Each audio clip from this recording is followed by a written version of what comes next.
রাতের আওয়াজ। রাত ২টো হঠাৎ আমার ঘুম ভেঙে দেখি ছেলে আমার খাটের পাশে দাঁড়িয়ে আছে এবং বলছে, মা, আমি আর একা ঘুমোতে পারি না। গভীর রাতে হঠাৎ মনে হল কেউ যেন আমাকে ডাকছে। চোখ খুলে দেখি ছেলে আমার বিছানার পাশে দাঁড়িয়ে। কি হয়েছে বাবা? অসুস্থ। আমি উঠে বসলাম। সে মাথা নাড়ল। মা, আমার ঘুম আসছে না। একা একা থাকতে ভয় লাগে গু। কি রকম ভয়? আমি চিন্তিত হয়ে গেলাম। মা, আমি স্বপ্ন দেখি তুমি আমাকে ছেড়ে চলে যাচ্ছ। বিয়ে দিয়ে দিচ্ছ অন্য কোনো মেয়ের সাথে।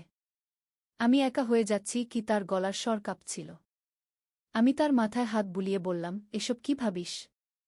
আমি তো তোর মা, কোথাও যাব না। সে আমার পাশে বিছানায় বসল। মা, তুমি জানো না আমি তোমাকে কতটা ভালোবাসি। অন্য মায়েরা যেমন তাদের ছেলেদের ভালোবাসে, আমার ভালোবাসা তার চেয়ে অনেক বেশি গু। সেটা স্বাভাবিক বাবা, তুই তো আমার একমাত্র সন্তান। আমি তার কপালে চুমু দিতে গেলাম, কিন্তু সে আমার হাত ধরে ফেল। মা, আমার ভালোবাসা মায়ের প্রতি সন্তানের ভালোবাসা নয়। আমি তোমাকে ভালোবাসি একজন পুরুষ যেমন একজন নারীকে ভালোবাসে গি। আমার বুক ধড়ফড় করতে লাগল। কি বলছিস তুই?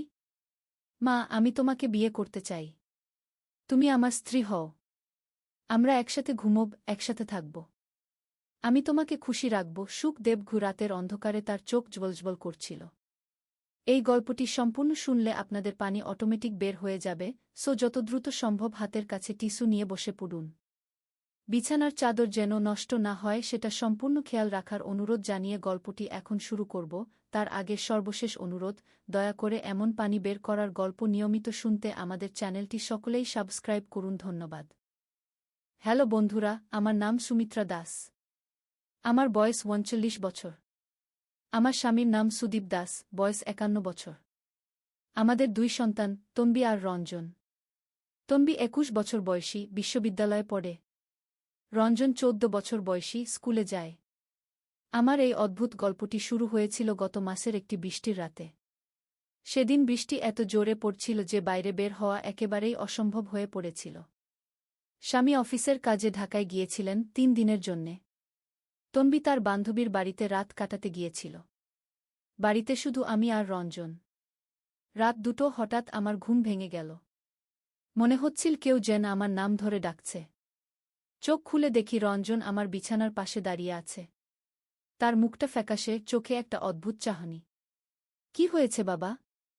তুই কেন জেগে আছিস? আমি ঘড়ির দিকে তাকিয়ে বললাম।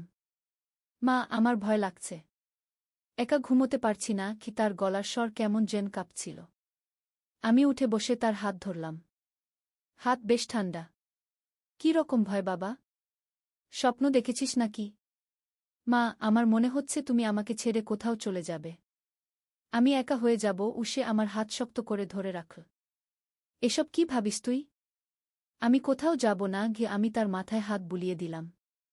মা, তুমি জানো না আমি তোমাকে কতটা ভালোবাসি। কি? তার কথায় কেমন একটা আবেগ ছিল যেটা আমাকে একটু অবাক করল। আমি জানি বাবা, তুই আমার ভালো ছেলে গু। না মা, আমার ভালোবাসা অন্যরকম। আমি তোমাকে এমনভাবে ভালোবাসি যেমন একজন পুরুষ একজন নারীকে ভালোবাসে গি। আমার সারা শরীর কেঁপে উঠল। কি বলছিস তুই? মা, আমি তোমাকে বিয়ে করতে চাই। তুমি আমার হয়ে যাও।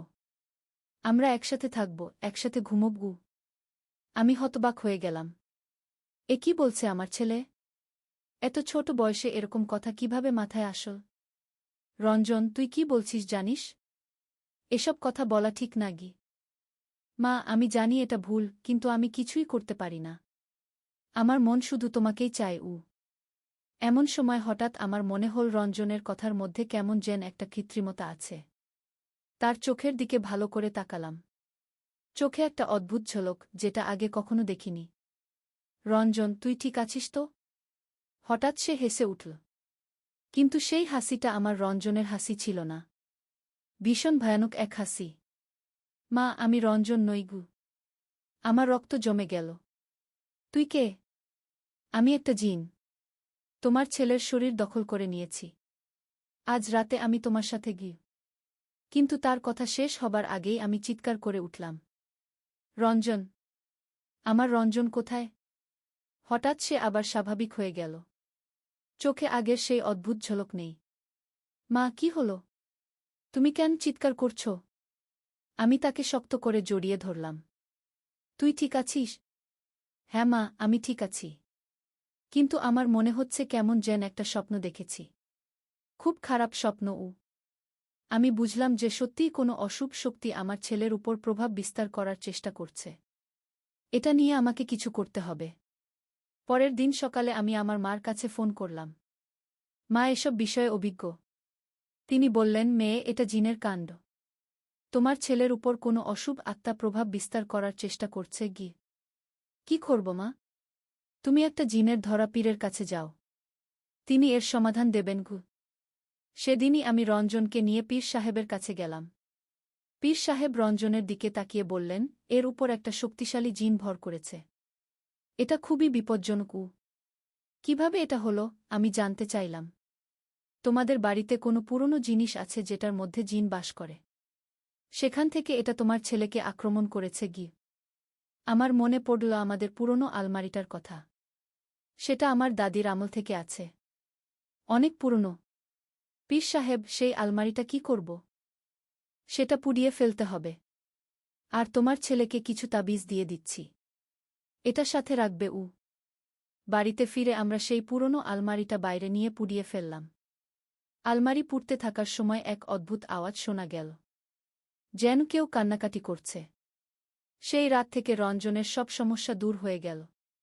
সে আবার আগের মতো স্বাভাবিক হয়ে উঠল। কিন্তু আমার মনে এখনও সেই ভয়ানক রাতের স্মৃতি রয়ে গেছে।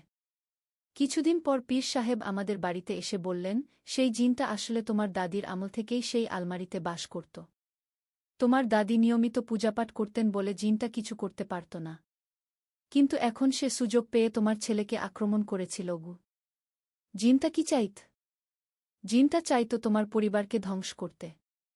সে তোমার ছেলের মাধ্যমে এমন কিছু করাতে চাইত যাতে তোমাদের পরিবার ভেঙে যায়। আমি কাঁপতে কাঁপতে বললাম, ভাগ্যিস আমি বুঝতে পেরেছিলাম। হ্যাঁ, তুমি খুব বুদ্ধিমানের কাজ করেছ। যদি আরও দেরি হতো তাহলে আরও বিপদ হতে পারত। এরপর থেকে আমরা নিয়মিত ঘরে ধূপধুনো জ্বালাতে শুরু করলাম। আর প্রতিদিন কুরআন তেলাওয়াত করতাম। বাড়িতে একটা পবিত্র পরিবেশ বজায় রাখতাম। রঞ্জন এখন একেবারে স্বাভাবিক। সে আগের মতো পড়াশোনায় মন দিয়েছে। কিন্তু মাঝে মাঝে আমার মনে হয় সেই রাতের কথা।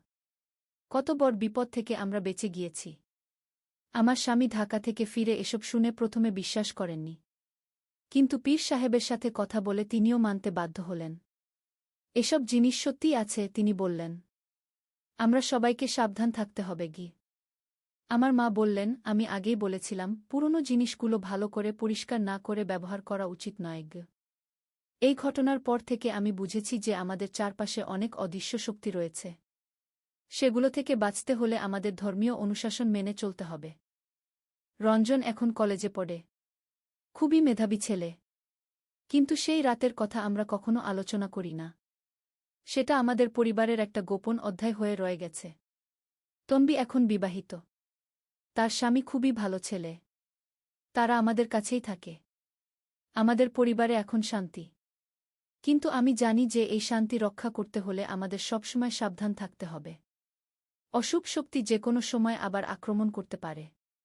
পীর সাহেব বলেছিলেন, যেসব বাড়িতে নিয়মিত নামাজ কালাম হয় সেখানে জিনভূত কম আসে। তাই আমরা এখন নিয়মিত ইবাদত বন্দেগী করি। ঘরে সূরা বাকারা তেলাওয়াত করি। আয়াতুল কুরসি পড়ি। আমার এই অভিজ্ঞতা থেকে আমি শিখেছি যে পারিবারিক বন্ধন কতটা গুরুত্বপূর্ণ। যখন অশুভ শক্তি আমাদের আক্রমণ করেছিল, তখন আমাদের পারস্পরিক ভালোবাসা আর বিশ্বাসই আমাদের রক্ষা করেছে। রঞ্জনও এখন বড় হয়েছে। সে বুঝে গেছে যে সেই রাতে কি হয়েছিল। কিন্তু আমরা কখনো সে বিষয়ে কথা বলি না। কিছু স্মৃতি চেপে রাখাই ভালো। আমার পাড়ার অনেকেই এই ঘটনা জানেন। তারা বলেন, সুমিত্রা, তুমি খুব সাহসের কাজ করেছ। অনেক মা এরকম পরিস্থিতিতে ভেঙে পড়তও। কিন্তু আমি জানি যে এটা আমার সাহসের ব্যাপার ছিল না। এটা ছিল একজন মায়ের সন্তানের জন্যে ভালোবাসা। যখন দেখলাম আমার ছেলে বিপদে, তখন আমি আর কিছুই ভাবতে পারিনি। এই গল্পের শিক্ষা হচ্ছে আমাদের সবসময় সতর্ক থাকতে হবে। বিশেষ করে পুরনো জিনিসপত্র নিয়ে কাজ করার সময়। আর যদি কখনো এরকম কিছু ঘটে, তাহলে দেরি না করে ধর্মীয় নেতাদের সাহায্য নিতে হবে। আজ আমার রঞ্জন একটা সফল ছেলে। কিন্তু আমি জানি যে সেই অন্ধকার রাতে যদি আমি সঠিক সিদ্ধান্ত না নিতাম তাহলে আজ হয়তো আমাদের পরিবারের অবস্থা অন্যরকম হতো। তাই আমি সবাইকে বলি, পরিবারের সদস্যদের মধ্যে যদি কখনো অস্বাভাবিক আচরণ দেখেন তাহলে সেটাকে হালকা করে দেখবেন না। দ্রুত পদক্ষেপ নিন। আমার এই অভিজ্ঞতা আমাকে আরও ধার্মিক করে তুলেছে। আমি বুঝেছি যে এই পৃথিবীতে শুধু দৃশ্যমান জিনিসই সব নয়, অনেক অদৃশ্য শক্তিও রয়েছে। আর সবচেয়ে বড় কথা, পরিবারের সদস্যদের প্রতি আমাদের ভালোবাসা আর যত্নই আমাদের সবচেয়ে বড় শক্তি। যখন আমরা একসাথে থাকি তখন কোনো অশুভ শক্তিই আমাদের হারাতে পারে না। এই গল্পটি আমি আমার অভিজ্ঞতা থেকে বলেছি, কিন্তু এর পরেও আরও অনেক ঘটনা ঘটেছে যা আমার জীবনকে আরও জটিল করে তুলেছে। সেই ঘটনার ৬ মাস পর আরেকটি বিচিত্র ব্যাপার ঘটল। আমাদের বাড়ির পাশের পুরনো কবরস্থানে রাতের বেলা অদ্ভুত আলো দেখা যেতে লাগল। প্রতি রাতে ঠিক ১২টার সময় একটা সাদা আলো কবরস্থান থেকে আমাদের বাড়ির দিকে আসতে থাকত। প্রথম দিকে আমি ভাবলাম হয়তো কেউ টর্চলাইট নিয়ে হাঁটছে, কিন্তু যখন দেখলাম যে আলোটা মাটি থেকে ৩-৪ ফুট ওপর দিয়ে ভেসে আসছে তখন আমার সন্দেহ হল। একদিন রাতে আমি সাহস করে জানালা দিয়ে দেখার চেষ্টা করলাম। দেখি একটা সাদা কাপড় পরা মানুষের মতো কিছু একটা আমাদের বাড়ির দিকে ভেসে আসছে। তার পা মাটি স্পর্শ করছে না। আমি ভয়ে কাঁপতে কাঁপতে স্বামীকে ডাকলাম, সুদীপ, ওই দেখো। স্বামী জানালা দিয়ে তাকিয়ে বললেন, এ কি দেখছি? এটা তো কিন্তু তার কথা শেষ হওয়ার আগেই সেই সাদা ছায়াটা আমাদের বাড়ির দেওয়ালের ভেতর দিয়ে ঢুকে গেল। হ্যাঁ, দেওয়াল ভেদ করে ভেতরে চলে গেল। আমরা দুজনে ভয়ে কাঠ হয়ে গেলাম। স্বামী বললেন, আমরা কি করব? পীর সাহেবকে ফোন করি। পীর সাহেবকে ফোন করে সব খুলে বললাম। তিনি বললেন, আপনাদের বাড়িতে একটা আত্মা এসেছে। কাল সকালে আমি আসছি। সেই রাতটা আমরা একদম ঘুমাতে পারলাম না। বাচ্চাদের সাথে একই ঘরে রাত কাটালাম। রঞ্জন বারবার বলছিল, মা, আমার মনে হচ্ছে কেউ আমাদের দেখছে। তন্বিও বলল, আমার গায়ে কাটা দিচ্ছে। পরের দিন সকালে পীর সাহেব এলেন। তিনি পুরো বাড়ি ঘুরে দেখলেন। তারপর বললেন, এই বাড়িতে একটা অশান্ত আত্মা এসেছে। এটা কবরস্থান থেকে এসেছে। কেন এসেছে আমি জানতে চাইলাম। এর কোনো কারণ দরকার নেই। কখনো কখনো আত্মারা শুধু বিচরণ করে, কিন্তু এটা বিপজ্জনক। এটা আপনাদের পরিবারের ক্ষতি করতে পারে। পীর সাহেব আমাদের বাড়িতে বিশেষ পদ্ধতিতে কিছু দোয়া দরুদ পড়লেন। ৪ কোণায় কিছু তাবিজ ঝুলিয়ে দিলেন। বললেন, এখন থেকে প্রতিদিন মাগরিবের সময় আয়ান দেবেন আর সূরা বাকারা তেলাওয়াত করবেন। কিন্তু সেই রাতেই আবার সেই সাদা ছায়া দেখা গেল। এবার সেটা আমাদের ঘরের ভেতর ঢুকে রঞ্জনের বিছানার পাশে দাঁড়াল। রঞ্জন চিৎকার করে উঠল, মা, কেউ একজন আমার পাশে দাঁড়িয়ে আছে। আমরা সবাই দৌড়ে গেলাম। দেখি রঞ্জন কাঁপছে। মা, একজন বুড়ো মানুষ আমার পাশে দাঁড়িয়েছিল। সে বলছিল, আমার সাথে চলো। এবার আমরা বুঝলাম যে ব্যাপারটা আরও গুরুতর। পরের দিন পীর সাহেবকে আবার ডাকলাম। পীর সাহেব এসে বললেন, এই আত্মাটা খুবই শক্তিশালী। এটা কোনো সাধারণ আত্মা নয়। এটা একটা পুরনো আত্মা, অনেকদিন ধরে কবরস্থানে ছিল। এর সমাধান কি? এটার জন্যে আমাকে বিশেষ ব্যবস্থা নিতে হবে। আপনারা ৩ দিন বাড়ি ছেড়ে অন্য কোথাও থাকুন। আমি এই ৩ দিনের সব ঠিক করে দেব। আমরা আমার মায়ের বাড়িতে গিয়ে ৩ দিন থাকলাম। পীর সাহেব প্রতিদিন আমাদের বাড়িতে গিয়ে বিশেষ আমল করতেন। ৩ দিন পর যখন বাড়ি ফিরলাম তখন পীর সাহেব বললেন, আত্মাটাকে তার নিজের জগতে পাঠিয়ে দিয়েছি। এখন আর কোনো সমস্যা হবে না। সত্যিই সেই রাত থেকে আর কোনো অস্বাভাবিক ঘটনা ঘটেনি। কিন্তু এই ঘটনা আমাদের পরিবারে একটা গভীর প্রভাব ফেল। তন্বী বলল, মা, আমার বিয়ের পর আমি এই বাড়িতে থাকতে চাই না। রঞ্জনও বলল, আমাদের অন্য কোথাও চলে যাওয়া উচিত। কিন্তু স্বামী বললেন, এটা আমাদের পূর্বপুরুষের বাড়ি, এখানেই থাকব। তবে আরও বেশি সাবধান থাকতে হবে। পীর সাহেব বলেছিলেন, এই বাড়ির আশেপাশের পরিবেশ কিছুটা সমস্যার। কবরস্থান এত কাছে থাকলে মাঝে মাঝে এরকম হয়। তাহলে কি করব? আপনারা নিয়মিত ধর্মীয় অনুশাসন পালন করুন। প্রতিদিন নামাজ পড়ুন, কুরআন তেলাওয়াত করুন। বাড়িতে সবসময় পবিত্র পরিবেশ রাখুন। এরপর থেকে আমরা খুবই সতর্ক হয়ে গেলাম। প্রতিদিন ৫ ওয়াক্ত নামাজ পড়তাম। সকালে আর সন্ধ্যায় কুরআন তেলাওয়াত করতাম। কিন্তু ৬ মাস পর আবার নতুন একটা সমস্যা দেখা দিল। এবার সমস্যা হল তনবির সাথে। তনবি হঠাৎ করে খুব অদ্ভুত আচরণ করতে শুরু করল। সে রাতের বেলা ঘুমের মধ্যে কথা বলত, কিন্তু সেটা তার নিজের গলার স্বর ছিল না। একদিন রাতে আমি শুনলাম তনবি কারো সাথে কথা বলছে। তার গলার স্বর অনেক ভারী, যেন কোনো বয়স্ক মানুষের। আমি তার ঘরে গিয়ে দেখি সে ঘুমিয়ে আছে, কিন্তু মুখ দিয়ে কথা বের হচ্ছে। কে তুমি? সে বলছিল। তারপর থামল। তারপর আবার বলল, আমি তোমার সাথে যেতে পারব না গি। আমি ভয় পেয়ে তাকে জাগিয়ে দিলাম। তনবি, কার সাথে কথা বলছিলি? আমি তো ঘুমিয়েছিলাম মা। কথা বলিনি তো উ। তুই ঘুমের মধ্যে কথা বলছিলি উ। আমি কিছু মনে করতে পারছি না। তবে একটা অদ্ভুত স্বপ্ন দেখছিলাম গ। কী রকম স্বপ্ন? দেখলাম একটা বুড়ো মানুষ আমাকে তার সাথে কোথাও যেতে বলছে। আমি যেতে চাইছি না ঘি। আমার মনে পড়ল রঞ্জনের কথা। সেও তো বলেছিল বুড়ো মানুষের কথা। পরের দিন পীর সাহেবকে ফোন করলাম। তিনি এসে তনবিকে দেখলেন। তারপর বললেন, এই মেয়েটার উপর একটা আত্মা প্রভাব বিস্তার করার চেষ্টা করছে গি। কিন্তু আপনি তো বলেছিলেন আত্মাটাকে চলে যেতে বলেছেন গি। হ্যাঁ, কিন্তু এটা ভিন্ন আত্মা। এটা সেই একই কবরস্থান থেকে এসেছে, কিন্তু আলাদা আত্মা গু। কেন তনবিকে টার্গেট করছে? তনবির বয়স এখন 21। এই বয়সে মেয়েদের আত্মিক শক্তি কম থাকে। তাই আত্মারা তাদের সহজে প্রভাবিত করতে পারে কি। পীর সাহেব তনবিকে কিছু তাবিজ দিলেন। বললেন, এগুলো সবসময় সাথে রাখবে। আর রাতে ঘুমানোর আগে আয়াতুল কুরসি পড়বে গি। কিন্তু পরের রাতেই আবার সমস্যা হল। এবার তনবি ঘুমের মধ্যে উঠে বসল।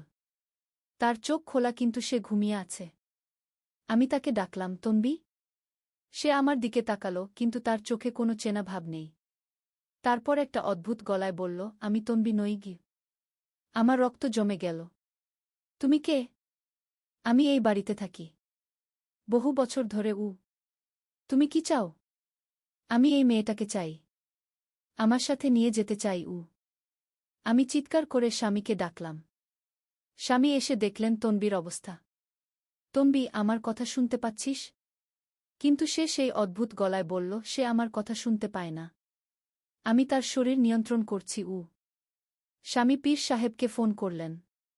পীর সাহেব বললেন, এক্ষুনি আয়াতুল কুরসি পড়ুন। জোরে জোরে কি। আমরা দুজনে মিলে আয়াতুল কুরসি পড়তে শুরু করলাম। পড়তে পড়তে দেখলাম তনবির শরীর কাঁপছে। হঠাৎ তনবি চিৎকার করে উঠল। তারপর অজ্ঞান হয়ে পড়ে গেল। আমরা তাকে কোলে নিয়ে বিছানায় শুইয়ে দিলাম। কিছুক্ষণ পর তার জ্ঞান ফিরল। মা, কি হয়েছিল আমার? আমি তার কপালে হাত দিলাম। জ্বর নেই। তুই কিছু মনে করতে পারছিস? কিছুই না। শুধু মনে আছে একটা বুড়ো মানুষ আমাকে কিছু বলছিল উ। পরের দিন পীর সাহেব এসে বললেন, এই আত্মাটা খুবই জেদি। এটা সহজে ছাড়বে না ই। তাহলে কি করব? আপনাদের মেয়েকে কিছুদিনের জন্যে অন্য কোথাও পাঠিয়ে দিন। আমি এখানে বিশেষ ব্যবস্থা নেব। আমরা তনবিকে তার নানির বাড়িতে পাঠিয়ে দিলাম। সেখানে সে একদম স্বাভাবিক ছিল। পীর সাহেব 1 সপ্তাহ ধরে প্রতিদিন আমাদের বাড়িতে এসে বিশেষ আমল করলেন। তিনি বললেন, এই আত্মাটা এই বাড়ির সাথে কোনোভাবে যুক্ত উ। কিভাবে? হয়তো এই বাড়ির কোনো পুরনো বাসিন্দার আত্মা। অথবা কবরস্থানের কোনো আত্মা যে এই বাড়ির প্রতি আকর্ষিত গ। এটা কি আগেও এই বাড়িতে ছিল?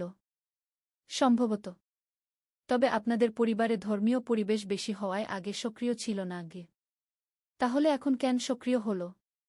কোনো কারণে এর শক্তি বেড়েছে। হয়তো কবরস্থানে কোনো নতুন সমাধি হয়েছে গি। আমার মনে পড়ল, গত মাসে আমাদের পাড়ার একজন বৃদ্ধ মারা গিয়েছিলেন। তাকে ওই কবরস্থানেই দাফন করা হয়েছিল। পীর সাহেব, গত মাসে করিম চাচাকে ওই কবরস্থানে দাফন করা হয়েছিল উ। আহা! সেটাই হতে পারে। নতুন সমাধির কারণে পুরনো আত্মাগুলো সক্রিয় হয়ে উঠেছে গি। পীর সাহেব আরও কিছুদিন আমল করার পর বললেন, এখন ঠিক হয়ে গেছে। তনবিকে ফিরিয়ে আনুন গ। তনবি ফিরে এলো। প্রথম কয়েকদিন সবকিছু স্বাভাবিক ছিল। কিন্তু 1 সপ্তাহ পর আবার সেই সমস্যা শুরু হল। এবার আমরা বুঝলাম যে এই বাড়িতে থেকে এই সমস্যার স্থায়ী সমাধান হবে না। স্বামী বললেন, আমাদের অন্য কোথাও চলে যেতে হবে গি। তনবিও বলল, মা, আমি আর এই বাড়িতে থাকতে পারব না গি। রঞ্জন বলল, আমারও ভয় লাগে গু। শেষ পর্যন্ত আমরা সিদ্ধান্ত নিলাম যে এই বাড়ি ছেড়ে চলে যাব। আমরা শহরের অন্য এলাকায় একটা নতুন বাড়ি ভাড়া নিলাম। সেখানে চলে যাওয়ার পর আর কোনো অস্বাভাবিক ঘটনা ঘটেনি। তন্বী স্বাভাবিক হয়ে গেল। রঞ্জনও আগের মতো হয়ে উঠল। কিন্তু আমার মনে এখনও সেই পুরনো বাড়ির স্মৃতি রয়ে গেছে। কত রহস্য লুকিয়ে ছিল সেই বাড়িতে। পীর সাহেব বলেছিলেন, সব বাড়িতে এরকম হয় না। কিছু কিছু জায়গা থাকে যেখানে অতিপ্রাকৃত শক্তি বেশি সক্রিয় থাকে। আমাদের সেই পুরনো বাড়িটা এখনও খালি পড়ে আছে। কেউ সেখানে থাকতে চায় না। পাড়ার লোকজন বলে, রাতের বেলা ওই বাড়ি থেকে অদ্ভুত আওয়াজ আসে। আমি মাঝে মাঝে ভাবি, আমরা যদি সেই বাড়িতেই থেকে যেতাম তাহলে কি হতো? হয়তো আরও বড় কোনো বিপদ হতো। এই অভিজ্ঞতা আমাকে শিখিয়েছে যে আমাদের চারপাশে অনেক রহস্য রয়েছে যা আমরা বুঝতে পারি না। তন্বী এখন বিবাহিত। তার সংসার খুব ভালো চলছে। রঞ্জনও বিশ্ববিদ্যালয়ে ভালো ফলাফল করছে। কিন্তু আমরা কেউই সেই পুরনো বাড়ির কথা আলোচনা করি না। সেটা আমাদের জীবনের একটা অন্ধকার অধ্যায়। যারা এই গল্প শুনছেন তাদের বলব, যদি কখনো আপনাদের বাড়িতে এরকম কিছু ঘটে তাহলে দেরি করবেন না। দ্রুত সঠিক ব্যবস্থা নিন। আর সবচেয়ে বড় কথা, পরিবারের নিরাপত্তার চেয়ে বড় কিছু নেই। যদি প্রয়োজন হয় তাহলে বাড়ি ছেড়ে চলে যেতেও দ্বিধা করবেন না। আমাদের নতুন বাড়িতে এখন শান্তি। আমরা সবাই খুশি। এই শিক্ষাটাই হয়তো আমাদের জন্যে সবচেয়ে বড়। গতকাল বিকেলে বাগানে ফুলে পানি দিচ্ছিলাম, হঠাৎ ছেলে এসে যা করল আর যা বলল। গতকাল বিকেল ৫টার দিকে বাগানে গেছি ফুল গাছে পানি দিতে। গোলাপ, বেলি, জুঁই গাছে একে একে পানি দিচ্ছিলাম। ছেলে অফিস থেকে ফিরে এসে সোজা বাগানে চলে এল। বলল, মা, আমিও সাহায্য করব। সে আরেকটা পানির পাত্র নিয়ে এল। আমরা দুজনে মিলে সব গাছে পানি দিলাম। কাজ শেষে বাগানের বেঞ্চে বসলাম। সন্ধ্যার হাওয়া আসছে। ফুলের গন্ধে চারদিক মাতাল। মা, এই বাগানটা কত সুন্দর, সে বলল। আমি হাসলাম, তোর বাবা এই বাগান করেছিল? তার মুখ গম্ভীর হয়ে গেল। সে বলল, বাবা চলে যাওয়ার পর তুমি একা এই বাগানের যত্ন নিয়েছ গু। আমি মাথা নাড়লাম। সে আমার হাত ধরে বলল, কিন্তু তুমি একা নও মা। আমি তো আছি কু। আমি বললাম, হ্যাঁ তুই আছিস। সে আমার হাত চেপে ধরে বলল, শুধু ছেলে হিসেবে নয় মা গু। আমি তার দিকে তাকালাম। সে বলল, আমি চাই তোমার সঙ্গী হতে, তোমার স্বামী হতে। একটা পাখি ডেকে উঠল। সে বলল, এই বাগানে আমি তোমাকে বিয়ের প্রস্তাব দিচ্ছি গু। তুই কি বলছিস? আমি ফিসফিস করে বললাম। সে উঠে আমার সামনে হাঁটু গেড়ে বসল। একটা গোলাপ ছিঁড়ে আমার হাতে দিয়ে বলল, মা, আমি তোমাকে ভালোবাসি। তুমি আমার স্ত্রী হবে। বিকেলের সূর্যের আলো তার মুখে পড়ছিল। সে বলল, এই বাগানেই আমাদের বিয়ের অনুষ্ঠান হবে। শুধু আমরা দুজনে। গোলাপের কাঁটা আমার আঙুলে বিঁধল। সে আমার আঙুল থেকে কাঁটা বের করে দিয়ে বলল, আমি তোমাকে কোনো কষ্ট দেব না মা। আমি তোমাকে রানীর মতো রাখব। ফুলের গন্ধে আমার মাথা ঝিমঝিম করছিল। এই গল্পটি সম্পূর্ণ শুনলে আপনাদের পানি অটোমেটিক বের হয়ে যাবে, সো যত দ্রুত সম্ভব হাতের কাছে টিস্যু নিয়ে বসে পড়ো।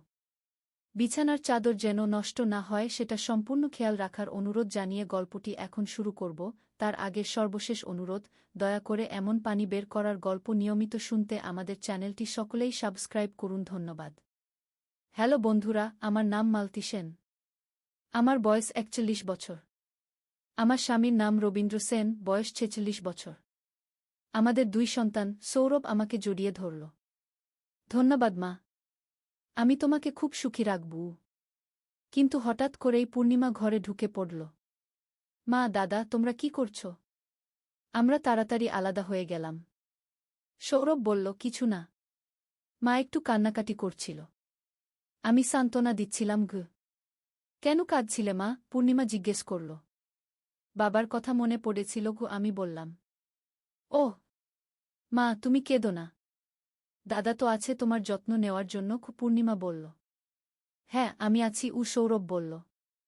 সেদিন থেকে আমাদের জীবনে একটা অদ্ভুত পরিবর্তন এল। সৌরভ আরও বেশি যত্নশীল হয়ে উঠল। আর আমিও ধীরে ধীরে তার ভালোবাসা গ্রহণ করতে শুরু করলাম। কিন্তু একদিন এমন কিছু ঘটল যা আমার সব চিন্তাভাবনা পাল্টে দিল। সেদিন ছিল শুক্রবার। সৌরভ কলেজে গেছে। পূর্ণিমা স্কুলে। আমি একা বাড়িতে। দুপুরে হঠাৎ কলিং বেল বাজল।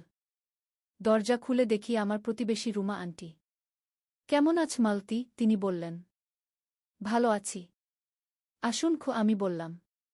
তিনি ঘরে এসে বসলেন। চা খেতে খেতে বললেন, মালতী, তোমার ছেলে সৌরভ কেমন আছে? ভালো আছে আমি বললাম।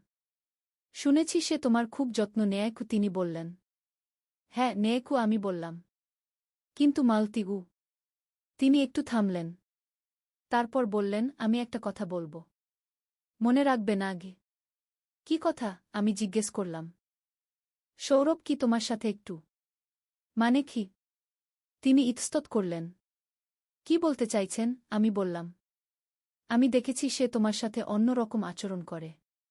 একজন ছেলের চেয়ে বেশি কিছু কি তিনি বললেন। আমার মুখ শুকিয়ে গেল। আপনি কি বলতে চাইছেন? মালতী, আমি তোমার ভালোর জন্যই বলছি। সৌরভের আচরণ কেমন যেন অস্বাভাবিক লাগছে কি তিনি বললেন। অস্বাভাবিক মানে? আমি জিজ্ঞেস করলাম। সে তোমাকে যেভাবে দেখে, যেভাবে তোমার যত্ন নেয়, এটা একজন ছেলের পক্ষে স্বাভাবিক নয় কি তিনি বললেন। আমি চুপ করে রইলাম।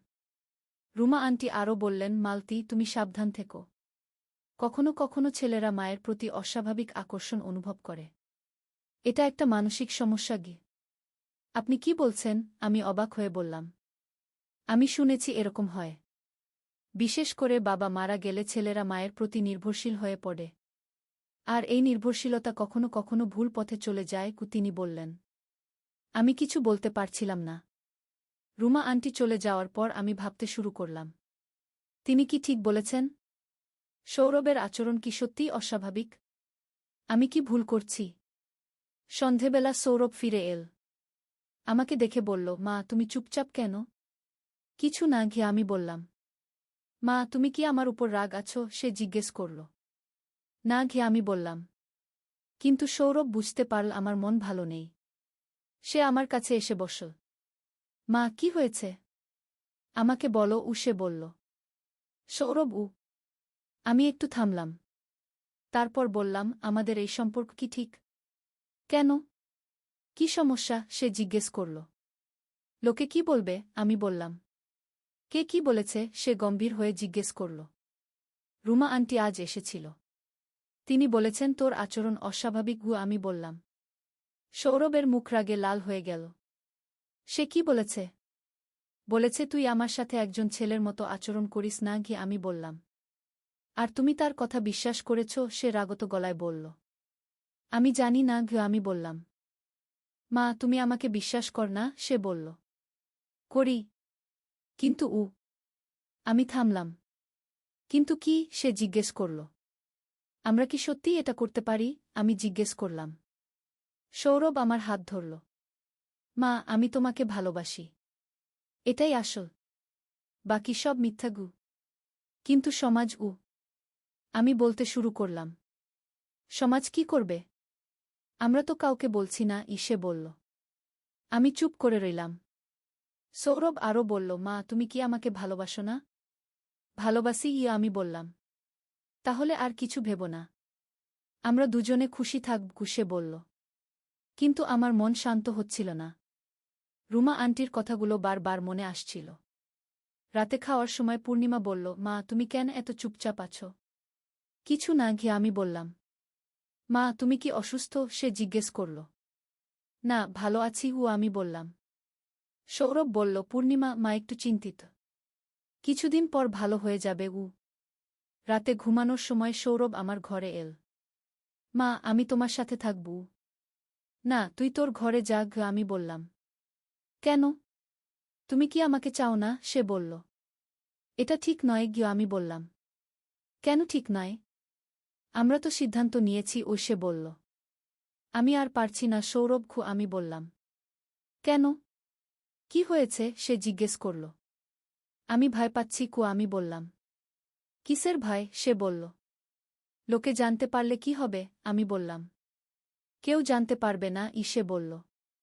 কিন্তু রুমা আন্টি তো সন্দেহ করতে শুরু করেছে আমি বললাম। তার সন্দেহ করার কিছু নেই। আমি সাবধান থাকব সে বলল। না সৌরভ, আমি আর পারব না আমি দৃঢ়ভাবে বললাম। সৌরভের মুখ বদলে গেল। তুমি কি আমাকে প্রত্যাখ্যান করছ? আমি থামলাম। তুমি আমাকে প্রত্যাখ্যান করলে আমি কি করব জানো? সে বলল। কি করবি? আমি জিজ্ঞেস করলাম। আমি সত্যিই আত্মহত্যা করব। এবার মিথ্যা নয়, সে বলল। আমি ভয় পেয়ে গেলাম। তুই এরকম কথা বলিস না ঘি। তাহলে তুমি আমাকে প্রত্যাখ্যান করো না ঘি, সে বলল। আমি কি করব বুঝতে পারছিলাম না। সৌরভ আরও কাছে এল। মা, আমি তোমাকে ছাড়া বাঁচতে পারব না, সে বলল। সৌরভ আমি বলতে গিয়ে থামলাম। প্লিজ মা, আমাকে একটা সুযোগ দাও, সে বলল। আমি অনেকক্ষণ চুপ করে থাকলাম। তারপর বললাম, ঠিক আছে গি। সত্যি? সৌরভ খুশি হয়ে বলল। আমি মাথা নাড়লাম। সেদিন থেকে আমরা আরও গোপনীয়তার সাথে আমাদের সম্পর্ক চালিয়ে গেলাম। কিন্তু একদিন এমন কিছু ঘটল যা সব কিছু পাল্টে দিল। সেদিন ছিল রবিবার। আমরা তিনজনে বাজারে গিয়েছিলাম। বাজার থেকে ফেরার সময় রাস্তায় আমাদের পুরনো পারিবারিক ডাক্তার মিলেন সাহেবের সাথে দেখা হল। কেমন আছেন মালতী? তিনি বললেন। ভালো আছি ডাক্তার সাহেব, আমি বললাম। এ তো সৌরভ। কেমন আছিস? তিনি সৌরভের দিকে তাকিয়ে বললেন। ভালো আছি, সৌরভ বলল।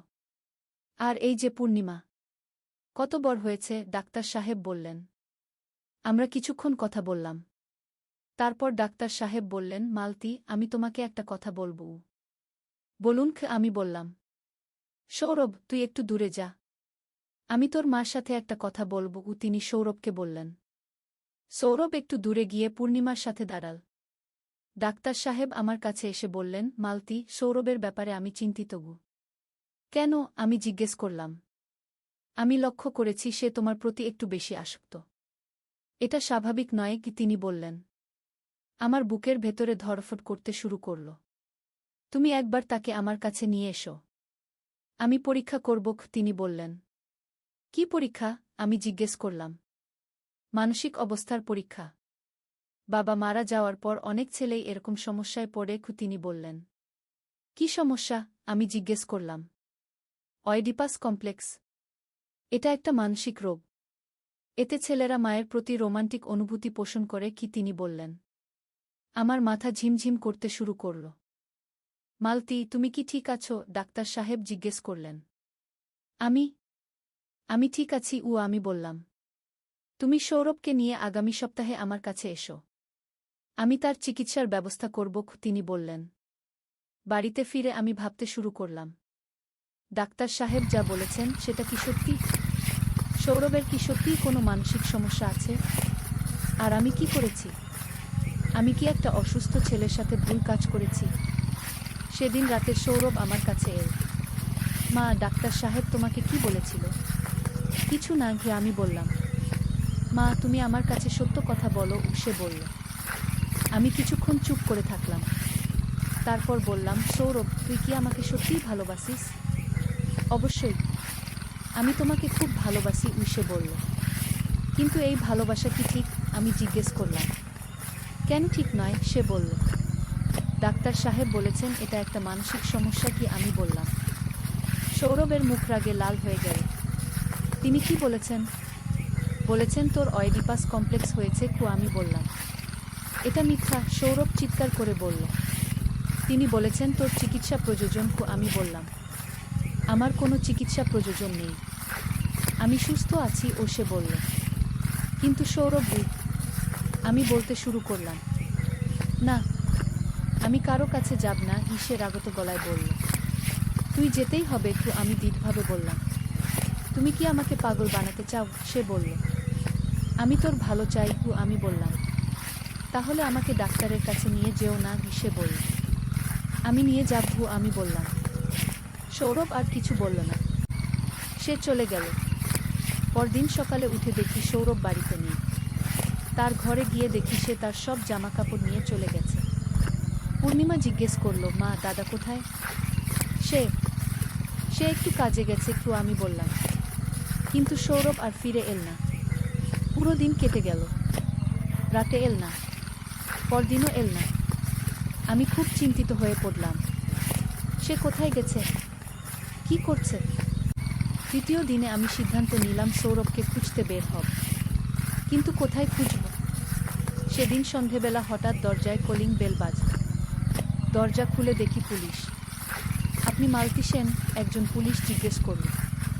হ্যাঁ গো, আমি ভয়ে ভয়ে বললাম। আপনার ছেলে সৌরভের সাথে আমাদের দেখা করতে হবে, তিনি বললেন।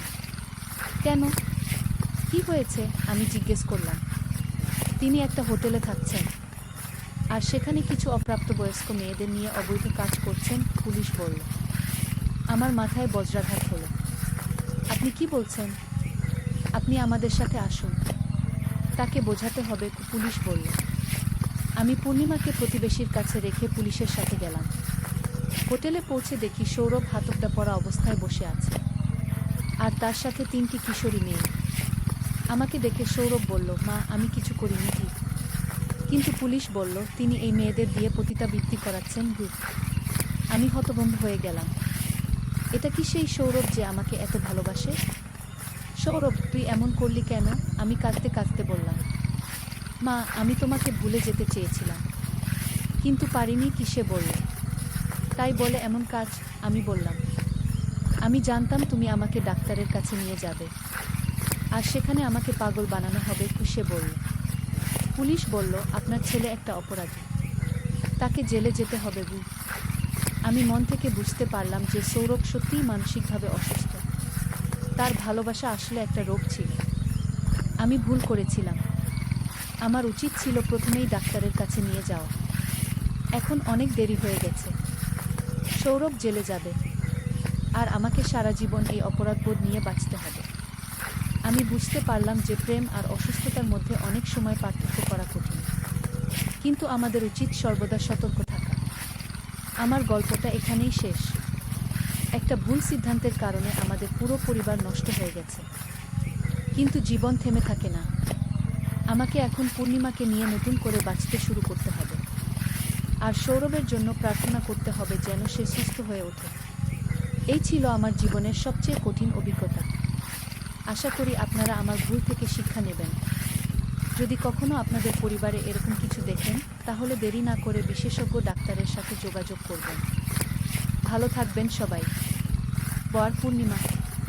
সৌরভ 20 বছর বয়সী, বিশ্ববিদ্যালয়ে পড়ে। পূর্ণিমা 13 বছর বয়সী, 8ম শ্রেণীতে পড়ে। আমার গল্পটা শুরু হয় আজ থেকে 3 মাস আগে। সেদিন ছিল শুক্রবার। সকাল থেকেই আকাশ মেঘলা, বৃষ্টি হওয়ার সম্ভাবনা ছিল। আমি রান্নাঘরে সকালের নাস্তা বানাচ্ছিলাম। হঠাৎ সৌরভ এসে বলল, মা আজ আমি বাড়িতে থাকব। কেন, কলেজ যাবি না? আমি জিজ্ঞেস করলাম। আজ ক্লাস নেই, আর বৃষ্টিও হতে পারে। সে বলল, ঠিক আছে, তাহলে আমার সাথে বাগানের কাজ করবি?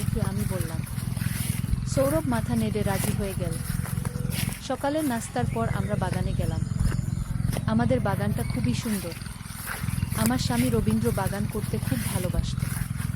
সে নানা রকম ফুলের চারা লাগিয়েছিল, গোলাপ, জুঁই, বেলি, রজনীগন্ধা, গাঁদা, কত রকমের ফুল। 3 মাস আগে রবীন্দ্র হার্ট অ্যাটাকে মারা যায়। তারপর থেকে বাগানের যত্ন নেওয়াটা আমার জন্য একটু কষ্টকর হয়ে গেছে, কিন্তু সৌরভ আমাকে সাহায্য করে। সেদিন আমরা মিলে গাছগুলোতে পানি দিচ্ছিলাম। মা, বাবা এই গোলাপ গাছটা কবে লাগিয়েছিল? সৌরভ জিজ্ঞেস করল। তোর জন্মের আগেই, প্রায় 21 বছর আগে। আমি উত্তর দিলাম। সত্যি? এত পুরনো গাছ? সে অবাক হয়ে বলল। হ্যাঁ, তোর বাবা বলেছিল এই গোলাপ গাছের ফুল যখন ফুটবে তখন আমাদের বাড়িতে একটা ছেলে আসবে। আমি হাসতে হাসতে বললাম, আর সত্যিই তো আমি এসেছি। সৌরভ হেসে বলল। আমরা পানি দেওয়া শেষ করে বেঞ্চে বসলাম। চারদিক খুবই শান্ত, পাখপাখালির ডাকাডাকি আর ফুলের মিষ্টি গন্ধ। এমন সময় সৌরভ বলল, মা আমি তোমাকে একটা কথা বলবো। বল। আমি বললাম, মা আমি সে একটু থামল, তারপর বলল, আমি চাই তুমি আর একা থাকো না। তুই তো আছিস। আমি বললাম, না মা, আমি বলতে চাইছি। সে আরও কাছে এসে আমার হাত ধরল। আমি চাই তোমার একটা সঙ্গী থাকুক, একজন স্বামী। আমি চমকে গেলাম। তুই কি বলছিস?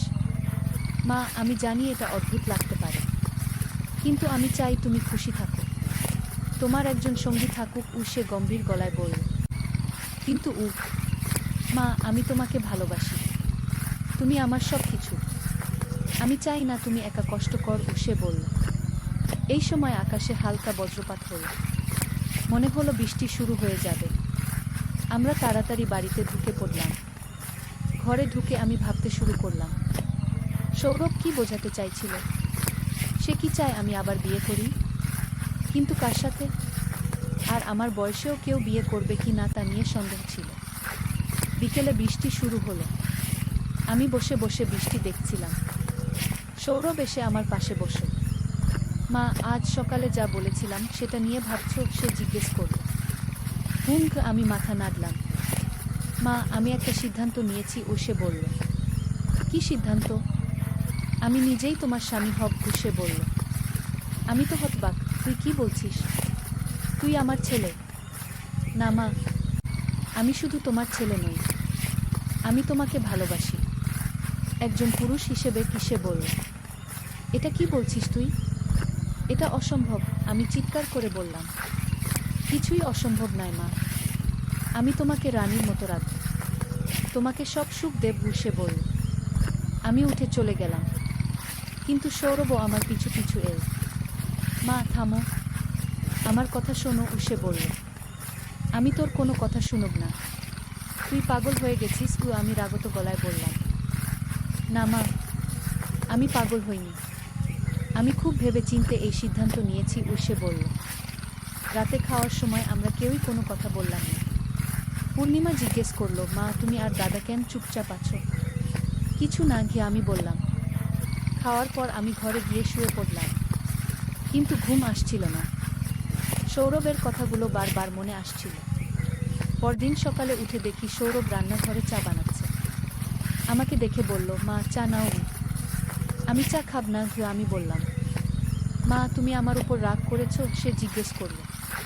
তুই যা বলেছিস সেটা ঠিক নয়, এরকম কথা আর কখনো বলিস না, আমি বললাম। কিন্তু মা, কোনো কিন্তু নেই, তুই আমার ছেলে, এই পরিচয়ের বাইরে আর কিছু নয়, আমি দৃঢ় গলায় বললাম। সেদিনের পর থেকে সৌরভ এ বিষয়ে আর কিছু বলেনি, কিন্তু আমি দেখতে পাচ্ছিলাম সে আমার প্রতি একটু বেশিই যত্নশীল হয়ে উঠেছে। সকালে উঠে আমার জন্য চা বানাত, রাতে ঘুমানোর আগে আমার পা টিপে দিত। প্রায় এক সপ্তাহ পর শনিবার সকালে আমি বাগানে কাজ করছিলাম। সৌরভ এসে বলল, মা আমিও কাজ করব। না, তুই পড়তে যা, আমি বললাম। মা আজ ছুটির দিন, আর আমি তোমাকে একা কাজ করতে দেখলে ভালো লাগে না, সে বলল।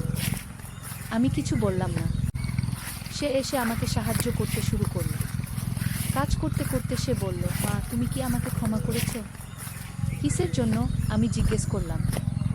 আমি যা বলেছিলাম, সে বলল। সেসব ভুলে যা, আর কখনো এরকম কথা বলিস না, আমি বললাম। ঠিক আছে মা, আমি আর বলবো না, সে বলল। কিন্তু তার চোখে একটা অদ্ভুত ভাব ছিল, মনে হচ্ছিল সে কিছু একটা লুকাচ্ছে। এরপর আরও কিছুদিন স্বাভাবিকভাবেই কেটে গেল, কিন্তু আমি লক্ষ্য করছিলাম সৌরভ আমাকে একটু বেশিই খেয়াল রাখছে। আমি কোথাও গেলে সেও যেতে চাইত, আমি কিছু কিনতে গেলে সেও সাথে থাকত। একদিন আমি বাজার থেকে ফিরে এসে দেখি সৌরভ বসার ঘরে একা বসে আছে। আমাকে দেখে বলল, মা তুমি একটু বস। কি হয়েছে? আমি জিজ্ঞেস করলাম। মা আমি তোমাকে একটা উপহার দিতে চাই, সে বলল। কি উপহার? আমি বললাম। সে একটা ছোট বাক্স বের করল, বলল, এটা খোলো। আমি বাক্সটা খুলে দেখি একটা সোনার আংটি। এটা কি? আমি জিজ্ঞেস করলাম। এটা বিয়ের আংটি, আমি তোমার জন্য কিনেছি, সে বলল। আমি চমকে গেলাম। তুই আবার সেই কথা শুরু করেছিস? মা প্লিজ, আমার কথা শোনো, সে বলল। না, আমি তোর কোনো কথা শুনব না, আমি উঠে যেতে চাইলাম, কিন্তু সৌরভ আমার হাত ধরে ফেলল। মা তুমি যদি আমাকে বিয়ে না কর তাহলে আমি আত্মহত্যা করব। আমি হতবাক হয়ে গেলাম। তুই কি বলছিস? হ্যাঁ মা, তুমি ছাড়া আমি বাঁচতে পারবো না, সে বলল। তুই পাগল হয়ে গেছিস? আমি বললাম। না মা, আমি পাগল হইনি, আমি তোমাকে ভালোবাসি। তুমি যদি আমাকে প্রত্যাখ্যান কর তাহলে আমি আর বাঁচব না, সে বলল। আমি কি করব বুঝতে পারছিলাম না। এদিকে পূর্ণিমা স্কুল থেকে ফিরে এসেছে।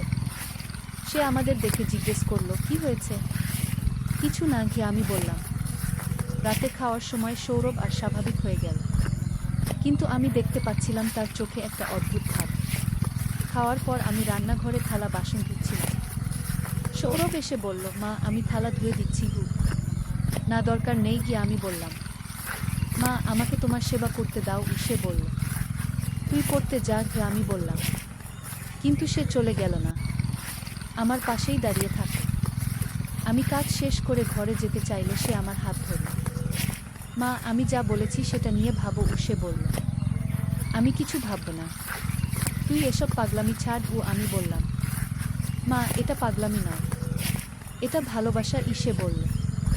আমি তার হাত ছাড়িয়ে চলে গেলাম। রাতে শুতে গিয়ে আমি ভাবতে শুরু করলাম, সৌরভ কেন এরকম হয়ে গেছে? তার মানসিক কোনো সমস্যা হয়েছে কি না? আমার কি করা উচিত? পরদিন রবিবার সকালে উঠে দেখি সৌরভ রান্নাঘরে নাস্তা বানাচ্ছে। আমাকে দেখে বলল, মা আমি তোমার জন্য বিশেষ নাস্তা বানিয়েছি। কি বানিয়েছিস? আমি জিজ্ঞেস করলাম। তোমার প্রিয় পরোটা আর আলুর তরকারি সে বলল। সত্যি সত্যি খুব সুন্দর করে নাস্তা বানিয়েছে। আমি খেতে বসলাম। খেতে খেতে সে বলল, মা স্বাদ কেমন? ভালো আমি বললাম। মা আমি তো তোমার জন্য এরকম রান্না করতে পারি, আমি তোমার সব কাজ করতে পারি সে বলল। তুই কেন এসব বলছিস? আমি জিজ্ঞেস করলাম। কারণ আমি তোমাকে প্রমাণ করতে চাই যে আমি একজন ভালো স্বামী হতে পারব সে বলল। আমি চমকে গেলাম। তুই আবার সেই কথা শুরু করেছিস? মা আমি ভুল কিছু বলিনি, আমি সত্যি বলেছি সে বলল। এই সময় পূর্ণিমা এসে বলল, দাদা তুমি মার সাথে কি নিয়ে কথা বলছো? কিছু না, আমি মাকে বলছিলাম যে আমি তার যত্ন নেব সৌরভ বলল। হ্যাঁ দাদা ঠিক বলেছে, বাবার পর দাদাই তো মার যত্ন নেবে পূর্ণিমা বলল। কিন্তু আমি বুঝতে পারছিলাম সৌরভ অন্য কিছু বোঝাতে চাইছে। নাস্তার পর আমি বাগানে গেলাম। সৌরভও আমার সাথে এল। আমরা ফুলের যত্ন নিতে শুরু করলাম। হঠাৎ সৌরভ একটা গোলাপ ছিঁড়ে আমার হাতে দিল। এটা কেন? আমি জিজ্ঞেস করলাম। তুমি খুব সুন্দর লাগছে, এই ফুলটা তোমার জন্য সে বলল। তুই কি বলছিস? আমি তো তোর মা আমি বললাম। হ্যাঁ তুমি আমার মা, কিন্তু তুমি একজন সুন্দর নারীও সে বলল। থাম, আর একটা কথাও বলিস না কি আমি রাগত গলায় বললাম। মা আমি সত্যি বলেছি, তুমি খুবই সুন্দর, আর আমি তোমাকে ভালোবাসি সে বলল। আমি গোলাপটা ছুঁড়ে ফেলে দিলাম। তুই এসব কথা বন্ধ কর মা আমি মন থেকে বলেছি সে বলল। আমি বাগান ছেড়ে বাড়িতে চলে গেলাম। সেদিন দুপুরে খাওয়ার সময় সৌরভ আমার প্রিয় তরকারি বানিয়ে এনেছে। আমাকে দেখে বলল, মা তোমার জন্য বিশেষ করে বানিয়েছি। কেন? আমি জিজ্ঞেস করলাম। কারণ আমি তোমাকে খুশি রাখতে চাই সে বলল। খেতে বসে পূর্ণিমা বলল, দাদা তুমি কত ভালো, মার জন্য এত কিছু করছো। হ্যাঁ আমি মাকে খুব ভালোবাসি সৌরভ বলল। কিন্তু তার চোখের দিকে তাকিয়ে আমি বুঝতে পারছিলাম সে অন্যরকম ভালোবাসার কথা বলছে। খাওয়ার পর আমি ঘরে গিয়ে শুয়ে পড়লাম। কিছুক্ষণ পর সৌরভ এসে দরজায় নক করল। মা আমি একটু কথা বলব সে বলল। আমি ঘুমাব আমি বললাম। মা প্লিজ, খুব জরুরি কি সে বলল। আমি দরজা খুলে দিলাম। সে ঘরে ঢুকে বলল, মা আমি তোমাকে একটা চিঠি দিতে চাই।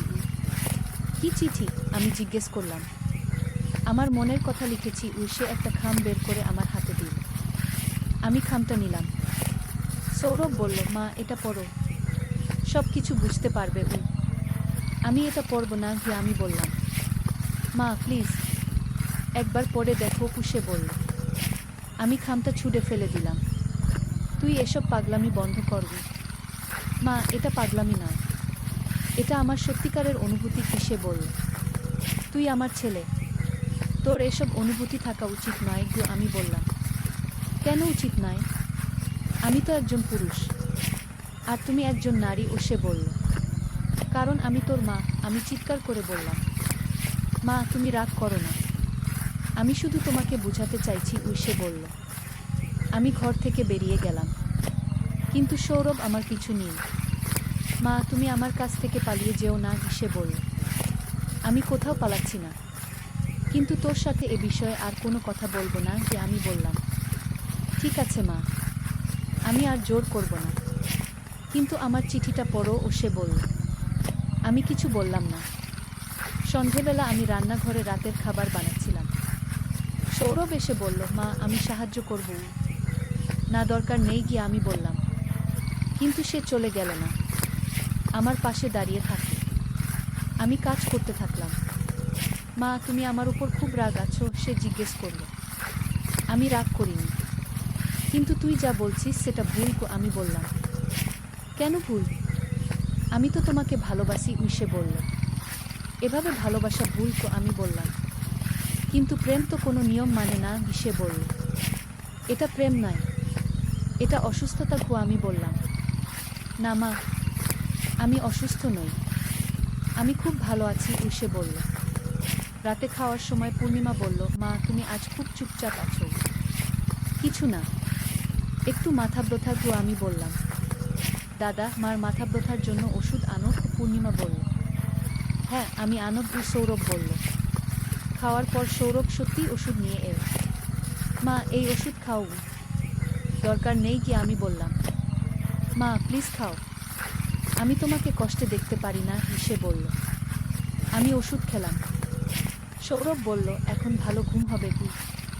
রাতে শোবার আগে আমি দেখলাম চিঠির খামটা আমার বিছানার পাশে রাখা আছে।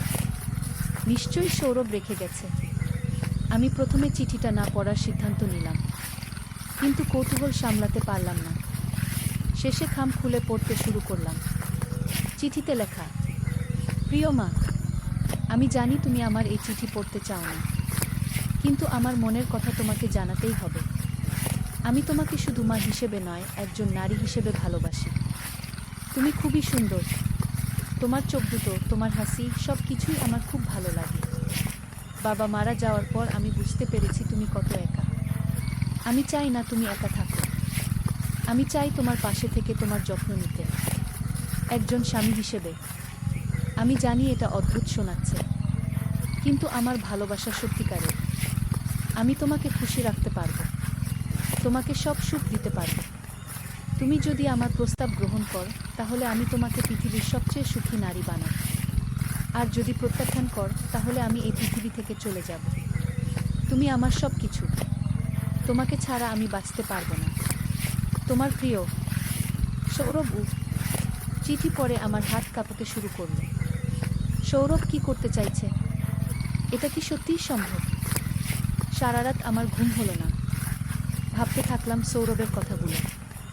সে কি সত্যিই আত্মহত্যা করবে, নাকি শুধু আমাকে ভয় দেখাচ্ছে?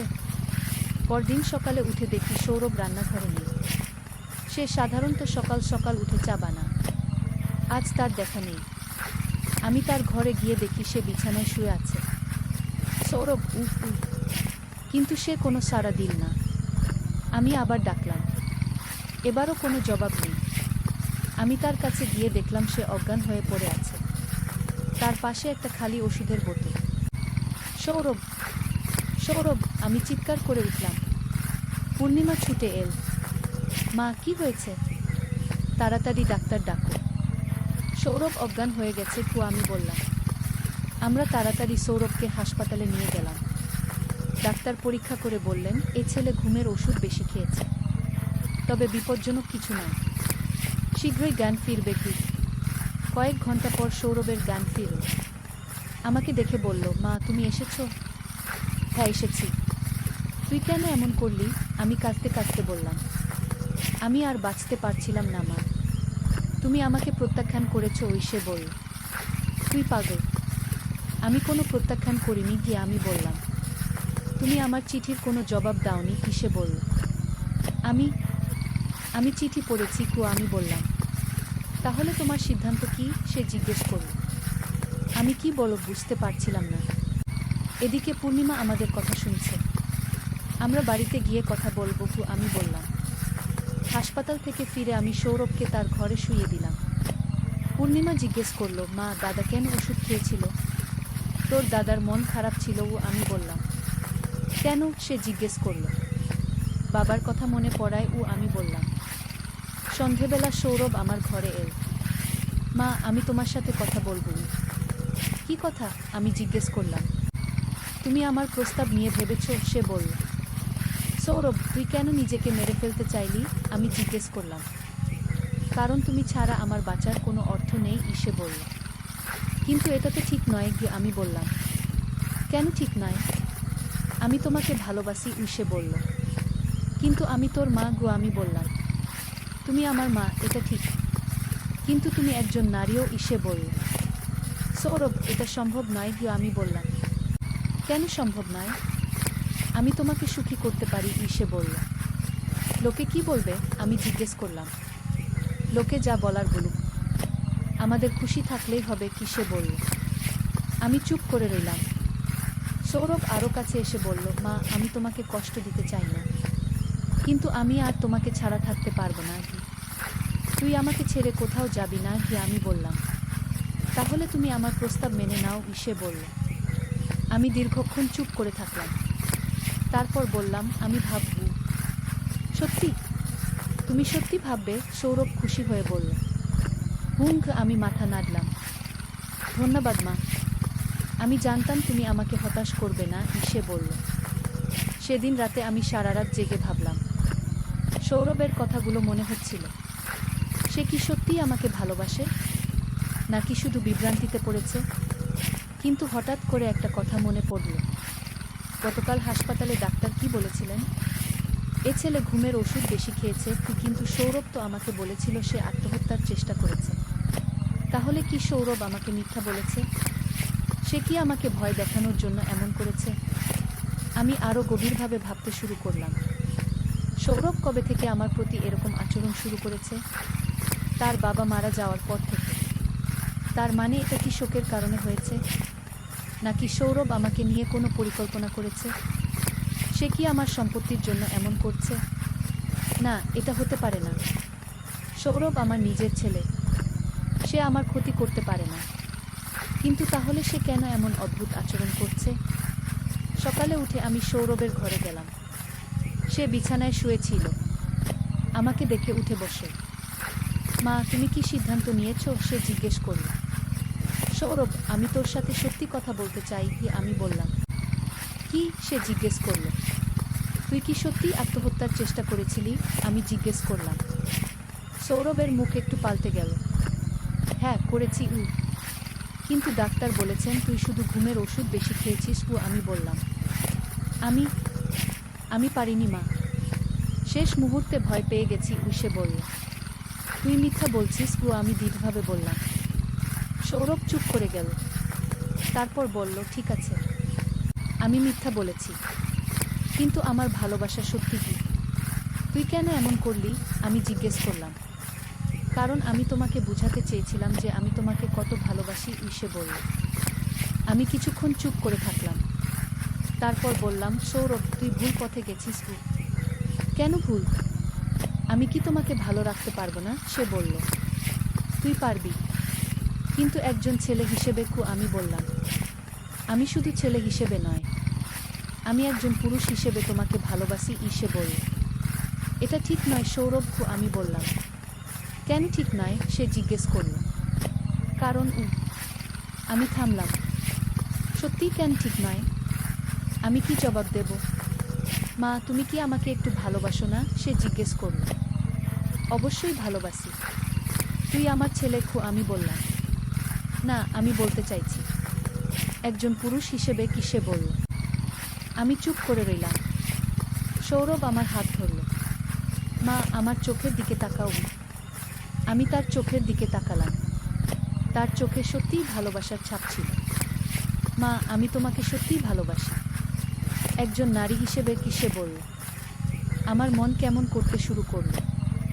সৌরভ সত্যিই খুব সুদর্শন, আর তার যত্ন খুব ভালো। সৌরভ, আমি ইতস্তত করে বললাম। হ্যাঁ মা, সে বলল। আমি আমি জানি না। আমি বললাম। মা, তুমি আমাকে একটা সুযোগ দাও, আমি তোমাকে প্রমাণ করে দেখাবো। সে বলল। কি প্রমাণ? আমি জিজ্ঞেস করলাম। আমি যে তোমাকে একজন ভালো স্বামীর মতো যত্ন নিতে পারি, সে বলল। আমি কিছুক্ষণ ভাবলাম। তারপর বললাম, ঠিক আছে গি, সত্যি তুমি আমাকে সুযোগ দেবে? সৌরভ খুশি হয়ে বলল। হ্যাঁ, কিন্তু শর্ত আছে। আমি বললাম। কি শর্ত? সে জিজ্ঞেস করল। পূর্ণিমার সামনে এসব কথা বলা যাবে না। সে এখনো ছোটই, আমি বললাম। ঠিক আছে, আমি সাবধান থাকব, সে বলল। আর একটা শর্তও, আমি বললাম। কি? সে জিজ্ঞেস করল। আমি যদি মনে করি এটা ঠিক নয়, তাহলে তুই এসব বন্ধ করে দিবি কি? আমি বললাম। ঠিক আছে, তবে আমি তোমাকে নিরাশ করব না, সে বলল। সেদিন থেকে সৌরভ আমার সাথে স্বামী স্ত্রীর মতো আচরণ করতে শুরু করল। সকালে উঠে আমার জন্য চা বানাত, দুপুরে অফিস থেকে ফিরে আমার জন্য ফুল নিয়ে আসত, রাতে ঘুমানোর আগে আমার পা টিপে দিত, আমার সব কাজে সাহায্য করত। প্রথম দিকে আমার খুব অস্বস্তি লাগছিল, কিন্তু ধীরে ধীরে অভ্যস্ত হয়ে গেলাম। একদিন সন্ধেবেলা আমরা বাগানে বসেছিলাম। সৌরভ বলল, মা, আমি তোমাকে একটা উপহার দিতে চাই। কি উপহার? আমি জিজ্ঞেস করলাম। সে একটা ছোট বাক্স বের করল। এটা খোলো। আমি বাক্সটা খুলে দেখি একটা সুন্দর নেকলেস। এটা তোমার জন্য, সে বলল। এত দামি জিনিস কেন কিনলি? আমি বললাম। তুমি আমার স্ত্রী, তোমার জন্য দামি জিনিস কেনা আমার কর্তব্য, সে বলল। আমি তোর স্ত্রী নই কি? আমি বললাম। তুমি হবে খুব শীঘ্রই, সে হেসে বলল। তুই কি বলছিস? আমি জিজ্ঞেস করলাম। আমি আগামী মাসে আমাদের বিয়ে দেওয়ার ব্যবস্থা করব, সে বলল।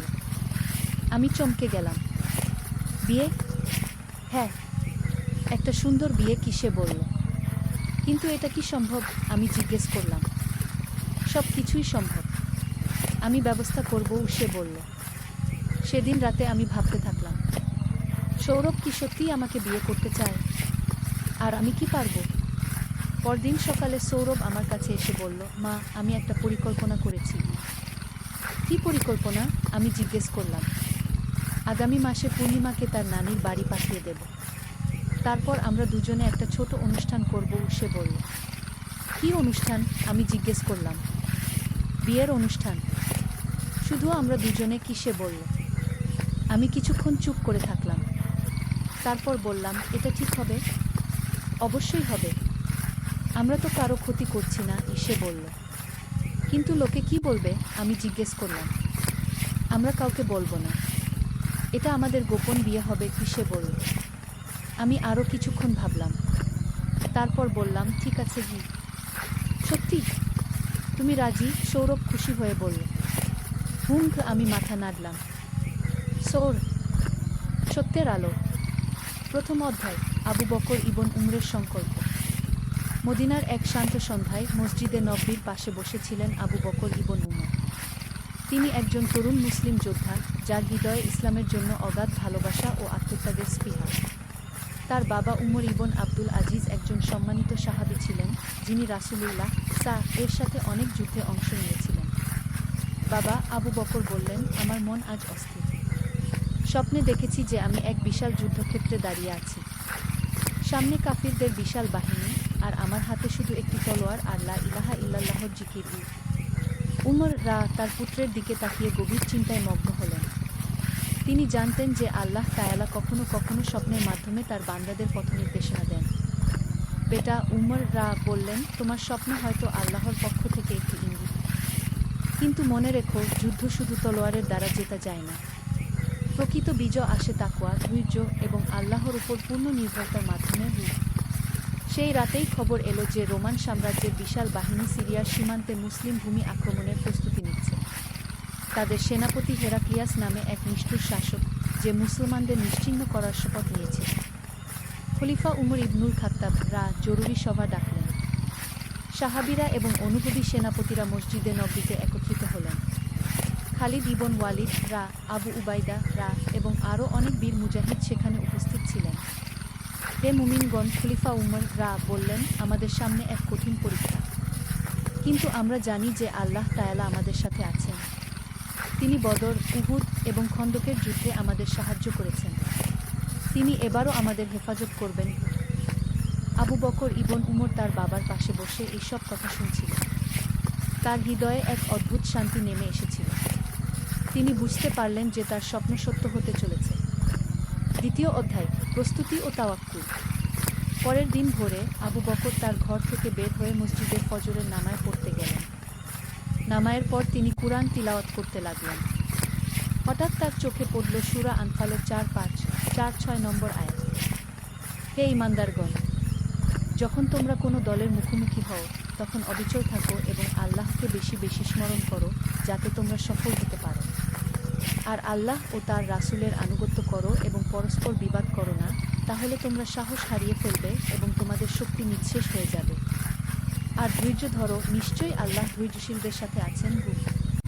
এই আয়াত পড়ে আবু বকরের হৃদয়ে এক গভীর প্রশান্তি নেমে এল। তিনি বুঝতে পারলেন যে আল্লাহ তাআলা তাকে পথ দেখাচ্ছেন। মুসলিম বাহিনীর প্রস্তুতি শুরু হলো। সৈনিকরা তাদের অস্ত্র ধার দিতে লাগল, ঘোড়াগুলোকে প্রস্তুত করা হলো এবং রসদ সংগ্রহ করা হলো। কিন্তু এসবের চেয়েও গুরুত্বপূর্ণ ছিল আধ্যাত্মিক প্রস্তুতি। প্রতিদিন ভোরে সৈনিকরা একসাথে তাহাজ্জুদ নামায় পড়তেন, কুরআন তিলাওয়াত করতেন এবং দোয়া করতেন। আবু বকর দেখতেন যে কিভাবে এই ধর্মীয় কর্মকাণ্ডগুলো সৈনিকদের মধ্যে একতা ও সাহস বৃদ্ধি করছে। একদিন সন্ধ্যায় আবু বকর একা বসে চিন্তা করছিলেন। তার কাছে এসে বসলেন সালিম ইবন মাকাল, তার সবচেয়ে ভালো বন্ধু এবং একসাথে বেড়ে ওঠা একজন তরুণ মুজাহিদ। আবু বকর, সালিম বললেন, তুমি কি ভাবছ? সালিম, আমি ভাবছি মৃত্যুর কথা। আবু বকর উত্তর দিলেন, আমি জানি না এই যুদ্ধ থেকে আমরা জীবিত ফিরতে পারব কিনা, কিন্তু আল্লাহর কসম, মৃত্যুর ভয়ে আমি পিছিয়ে যাব না। তুমি ঠিক বলেছ, সালিম বললেন, আমিও একই কথা ভাবছি, কিন্তু আমার মনে হয় যে আমরা যদি শহীদ হই, তাহলে সেটাই আমাদের জন্য সবচেয়ে বড় পুরস্কার হবে। দুই বন্ধু চুপ হয়ে রইলেন। রাতের আকাশে তারারা চকচক করছিল, যেন আল্লাহর রহমতের নিদর্শন। তৃতীয় অধ্যায়, যুদ্ধক্ষেত্রে যাত্রা। ৩ দিন পর মুসলিম বাহিনী মদিনা থেকে রওনা হল। প্রায় ১৫,০০০ সৈনিকের এই বাহিনীর নেতৃত্বে ছিলেন খালিদ ইবন ওয়ালিদ। আবু বকর ইবন উমর ছিলেন অশ্বারোহী দলের একজন সদস্য। পথের মধ্যে তারা বিভিন্ন গোত্রের কাজ দিয়ে যাচ্ছিলেন। প্রতিটি গোত্র থেকে আরও মুজাহিদরা তাদের সাথে যোগ দিচ্ছিলেন। মুসলমানদের সংখ্যা বাড়ছিল, কিন্তু আবু বকর জানতেন যে সংখ্যার চেয়ে ঈমানের শক্তিই মূল বিষয়। একটি রাতে তারা এক মরুদ্যানে থামলেন। সেখানে একটি পুরনো মসজিদ ছিল, যেটি রাসূলুল্লাহ একবার ভ্রমণের সময় নির্মাণ করিয়েছিলেন। সৈনিকরা সেখানে মাগরিবের নামায় পড়লেন। নামায়ের পর খালিদ ইবন ওয়ালিদ সৈনিকদের উদ্দেশ্যে ভাষণ দিলেন। হে মুমিন ভাইয়েরা, আমরা এমন এক যাত্রায় বের হয়েছি যা আমাদের জীবনকে পরিবর্তন করে দেবে। আমাদের সামনে শক্তিশালী শত্রু, কিন্তু আমাদের সাথে আছে আল্লাহ তাআলা, যিনি সকল শক্তির মালিক। মনে রাখবেন, আমরা লড়ছি ইসলামের জন্য, সত্যের জন্য, ন্যায় বিচারের জন্য। সৈনিকরা তাকবীর ধ্বনি দিয়ে তার কথার সমর্থন জানালেন। আবু বকর অনুভব করলেন যে তার শরীরের প্রতিটি রক্তকণিকায় এক অদ্ভুত শক্তি প্রবাহিত হচ্ছে। পরের দিন তারা এক স্থানীয় বেদুইন গোত্রের কাছে পৌঁছালেন। গোত্রপতি তাদের সাদর সম্বর্ধনা জানালেন এবং খবর দিলেন যে রোমান বাহিনী মাত্র 2 দিনের দূরত্বে অবস্থান করছে। তারা সংখ্যায় অনেক বেশি, গোত্রপতি বললেন। প্রায় 50,000 সৈনিক। তাদের কাছে আধুনিক অস্ত্র এবং প্রশিক্ষিত ঘোড়া আছে কি? এই খবর শুনে কিছু সৈনিক চিন্তিত হয়ে পড়লেন। কিন্তু আবু বকর তার বন্ধুদের বললেন, ভাইয়েরা, সংখ্যা দিয়ে যুদ্ধ জেতা যায় না। বদরের যুদ্ধে মুসলমানরা ছিল মাত্র 313 জন, আর কাফিরদের সংখ্যা ছিল 1000-এর বেশি। কিন্তু আল্লাহ তাআলার সাহায্যে আমরা বিজয়ী হয়েছিলাম। চতুর্থ অধ্যায়, প্রথম সংঘর্ষ। 2 দিন পরে মুসলিম বাহিনী এক বিশাল সমতল ভূমিতে পৌঁছাল। দূরে দেখা যাচ্ছিল রোমান বাহিনীর তাঁবু। সূর্য উঠছিল পূর্ব দিকে, আর তার আলো রোমান সৈনিকদের বর্ম ও অস্ত্র চকচক করছিল। খালিদ ইবন ওয়ালিদ তার সেনাপতিদের নিয়ে যুদ্ধের পরিকল্পনা করলেন। আবু বকর ইবন উমরকে ডান পাশের অশ্বারোহী বাহিনীর নেতৃত্ব দেওয়া হল। আবু বকর, খালিদ বললেন, তুমি এখনও তরুণ, কিন্তু তোমার সাহস ও ঈমানের কথা সবাই জানে। আজকের যুদ্ধে তোমার ভূমিকা গুরুত্বপূর্ণ হবে। যুদ্ধ শুরুর আগে সমস্ত মুসলিম সৈনিক একসাথে ফজরের নামায় পড়লেন। নামায়ের পর তারা দোয়া করলেন এবং কুরআনের আয়াত তিলাওয়াত করলেন। আবু বকর সূরা আনফালের সেই আয়াতগুলো পড়লেন যা তিনি কয়েকদিন আগে পড়েছিলেন। সকাল 10টার দিকে রোমান বাহিনী আক্রমণ শুরু করল। তাদের সেনাপতি হেরাক্লিয়াস সামনের সারিতে দাঁড়িয়ে তার সৈনিকদের উৎসাহিত করছিল। ধ্বংস করো এই মুসলমানদের, হেরাক্লিয়াস চিৎকার করে বলল। আমাদের সাম্রাজ্যের গৌরব রক্ষা করো। মুসলিম বাহিনী প্রথমে প্রতিরক্ষামূলক অবস্থান নিল। খালিদ ইবন ওয়ালিদ জানতেন যে তাড়াহুড়ো করা ঠিক হবে না। তিনি অপেক্ষা করছিলেন শত্রুবাহিনীর দুর্বল জায়গা খুঁজে বের করার জন্য। আবু বকর তার অশ্বারোহী দলকে প্রস্তুত রাখলেন। তিনি দেখতে পাচ্ছিলেন যে রোমান বাহিনীর বাম পাশ কিছুটা দুর্বল। সেখানে অভিজ্ঞতা কম এমন সৈনিকরা ছিল। প্রথম সংঘর্ষে রোমানরা প্রচণ্ড আক্রমণ চালাল। তাদের তীর ও বর্ষা মুসলিম বাহিনীর উপর বৃষ্টির মতো পড়তে লাগল। কিছু মুসলিম সৈনিক শহীদ হলেন, কিন্তু বাকিরা অবিচল থাকলেন। আবু বকর দেখলেন যে তার পাশের এক তরুণ সৈনিক আহত হয়েছে। তিনি তাকে নিরাপদ স্থানে সরিয়ে নিয়ে গেলেন এবং তার ক্ষত বেঁধে দিলেন। আমি যুদ্ধ করতে পারবো না, আহত সৈনিক বলল। কোনো চিন্তা নেই ভাই, আবু বকর বললেন। তুমি এখানে বসে আল্লাহর কাছে দোয়া করো। দোয়ার শক্তি তলোয়ারের চেয়ে কম নয়। পঞ্চম অধ্যায়, বিপদের মুহূর্ত। দুপুরের দিকে পরিস্থিতি গুরুতর হয়ে উঠল। রোমান বাহিনী মুসলমানদের প্রতিরক্ষা ভেদ করে ভিতরে ঢুকতে শুরু করেছে। মুসলিম বাহিনীর কেন্দ্রভাগ চাপের মুখে পড়ল। আবু বকর দেখলেন যে পরিস্থিতি নিয়ন্ত্রণের বাইরে চলে যেতে পারে। তিনি খালিদ ইবন ওয়ালিদ এর কাছে গিয়ে বললেন, সেনাপতি, আমার মতে আমাদের এখনই পাল্টা আক্রমণ করা উচিত। যদি আরও দেরি করি তাহলে আমাদের অবস্থা আরও খারাপ হবে। কি? খালিদ মাথা নাড়লেন। তুমি ঠিক বলেছ, কিন্তু আমাদের কৌশল ঠিক করতে হবে। তুমি তোমার অশ্বারোহী দল নিয়ে তাদের বাম পাশে আক্রমণ করো। আমি কেন্দ্র থেকে সামনের দিকে অগ্রসর হব। আবু বকর তার দলের কাছে ফিরে গেলেন। 50 জন অশ্বারোহী তাকে ঘিরে দাঁড়াল। তাদের মধ্যে তার বন্ধু সালিমও ছিল। ভাইয়েরা, আবু বকর বললেন, আমাদের এই মুহূর্তে একসাথে থাকতে হবে। আল্লাহর নাম নিয়ে আক্রমণ করব। মনে রাখবেন, আমরা মরণীয় মানুষ, কিন্তু আমাদের উদ্দেশ্য চিরন্তন ভূত। সৈনিকরা তাকবীর ধ্বনি দিল, আল্লাহু আকবার, লা ইলাহা ইল্লাল্লাহু মুহাম্মাদুর রাসূলুল্লাহ। আবু বকর তার তলোয়ার উঁচিয়ে ধরলেন এবং চিৎকার করে বললেন, আল্লাহ তাআলার সাহায্যে আমরা আজ বিজয়ী হব। অশ্বারোহী দলটি রোমান বাহিনীর বাম পাশের দিকে ঝড়ের বেগে এগিয়ে গেল। তাদের আক্রমণ এত আকস্মিক ও শক্তিশালী ছিল যে রোমান সৈনিকরা প্রথমে বুঝতেই পারল না কি হচ্ছে। আবু বকর সবার আগে গিয়ে একজন রোমান সেনাপতির সাথে যুদ্ধে জড়িয়ে পড়লেন। প্রচণ্ড লড়াইয়ের পর তিনি সেই সেনাপতিকে পরাজিত করলেন। কিন্তু হঠাৎই পরিস্থিতি পরিবর্তন হল। রোমান বাহিনীর আরও সৈনিক এসে পৌঁছাল এবং মুসলিম অশ্বারোহীরা ঘিরে ফেলা হল। ষষ্ঠ অধ্যায়, আল্লাহর সাহায্য। আবু বকর দেখলেন যে তার দল কঠিন পরিস্থিতিতে পড়েছে। চারদিক থেকে রোমান সৈনিকরা তাদের আক্রমণ করছে। তার পাশে সালিম ইবন মাকাল গুরুতর আহত হয়ে পড়ে গেল। সালিম, আবু বকর চিৎকার করে তার বন্ধুর কাছে ছুটে গেলেন। সালিম ক্ষীণ স্বরে বলল, আবু বকর, আমি মনে হয় শহীদ হতে যাচ্ছি, কিন্তু আমি খুশি। আমি আল্লাহর রাস্তায় মৃত্যুবরণ করছি। কি না সালিম, তুমি মরবে না, আবু বকর বললেন। কিন্তু তিনি বুঝতে পারছিলেন যে সালিমের অবস্থা গুরুতর। সেই মুহূর্তে আবু বকরের মনে পড়ে গেল তার স্বপ্নের কথা। তিনি একা দাঁড়িয়ে আছেন, চারদিকে শত্রু, আর তার হাতে শুধু একটি তলোয়ার এবং লা ইলাহা ইল্লাল্লাহর জিকির। আবু বকর উঠে দাঁড়ালেন। তার চারপাশে অন্তত 20 জন রোমান সৈনিক ঘিরে ধরেছে।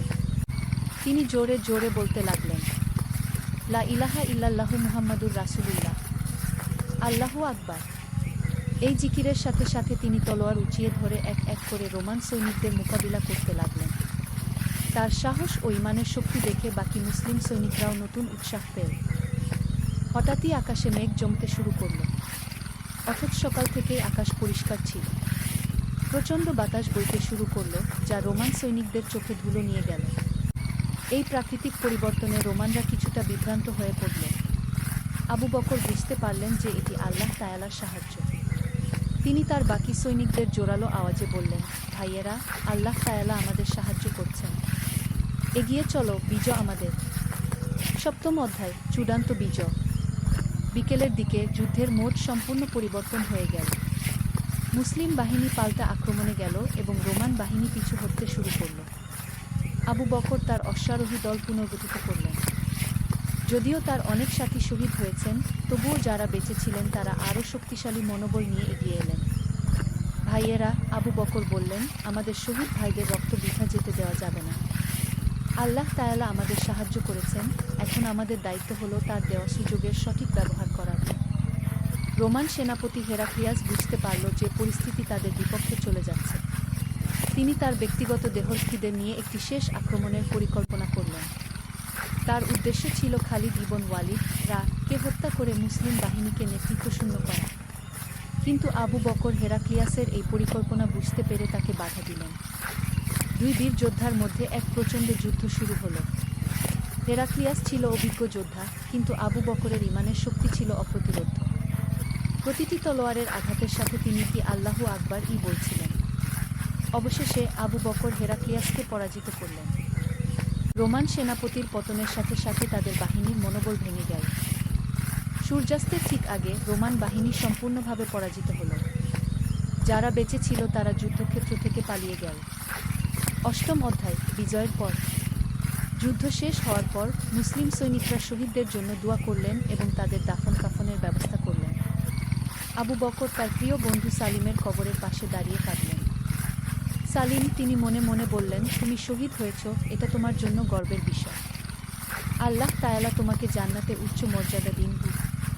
খালিদ ইবন ওয়ালিদ আবু বকরের কাছে এসে বললেন, আবু বকর, আজকের বিজয়ে তোমার অবদান অসাধারণ। তুমি যে সাহস ও নেতৃত্ব দেখিয়েছ সেটা আমাদের সবার জন্য অনুপ্রেরণা। সেনাপতি আবু বকর উত্তর দিলেন, এটা কোনো ব্যক্তিগত বিজয় নয়, এটা ইসলামের বিজয়, সত্যের বিজয়। আল্লাহ তাআলাই আমাদের সাহায্য করেছেন। সেই রাতে মুসলিম সৈনিকরা শুকরিয়া স্বরূপ 2 রাকাত নামায় পড়লেন এবং কুরআন তিলাওয়াত করলেন। আবু বকর সূরা নাসরের আয়াত তিলাওয়াত করলেন।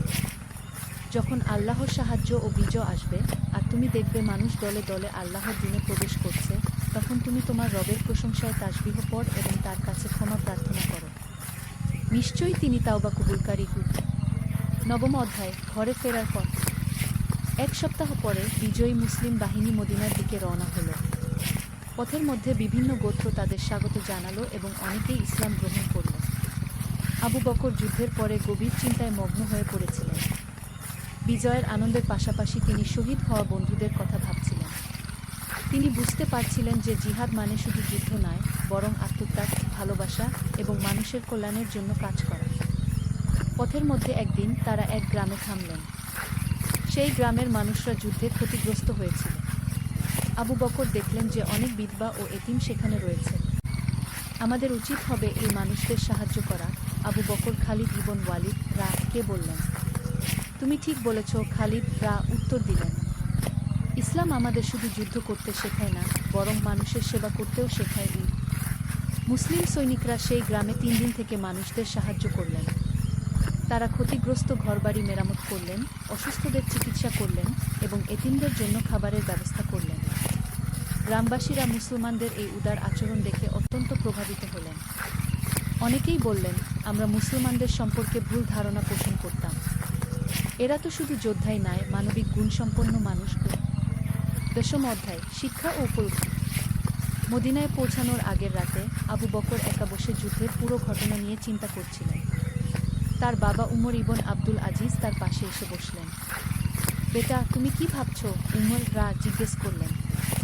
বাবা, আবু বকর বললেন, আমি ভাবছি যে আল্লাহ তাআলা আমাদের কত বড় নিয়ামত দিয়েছে।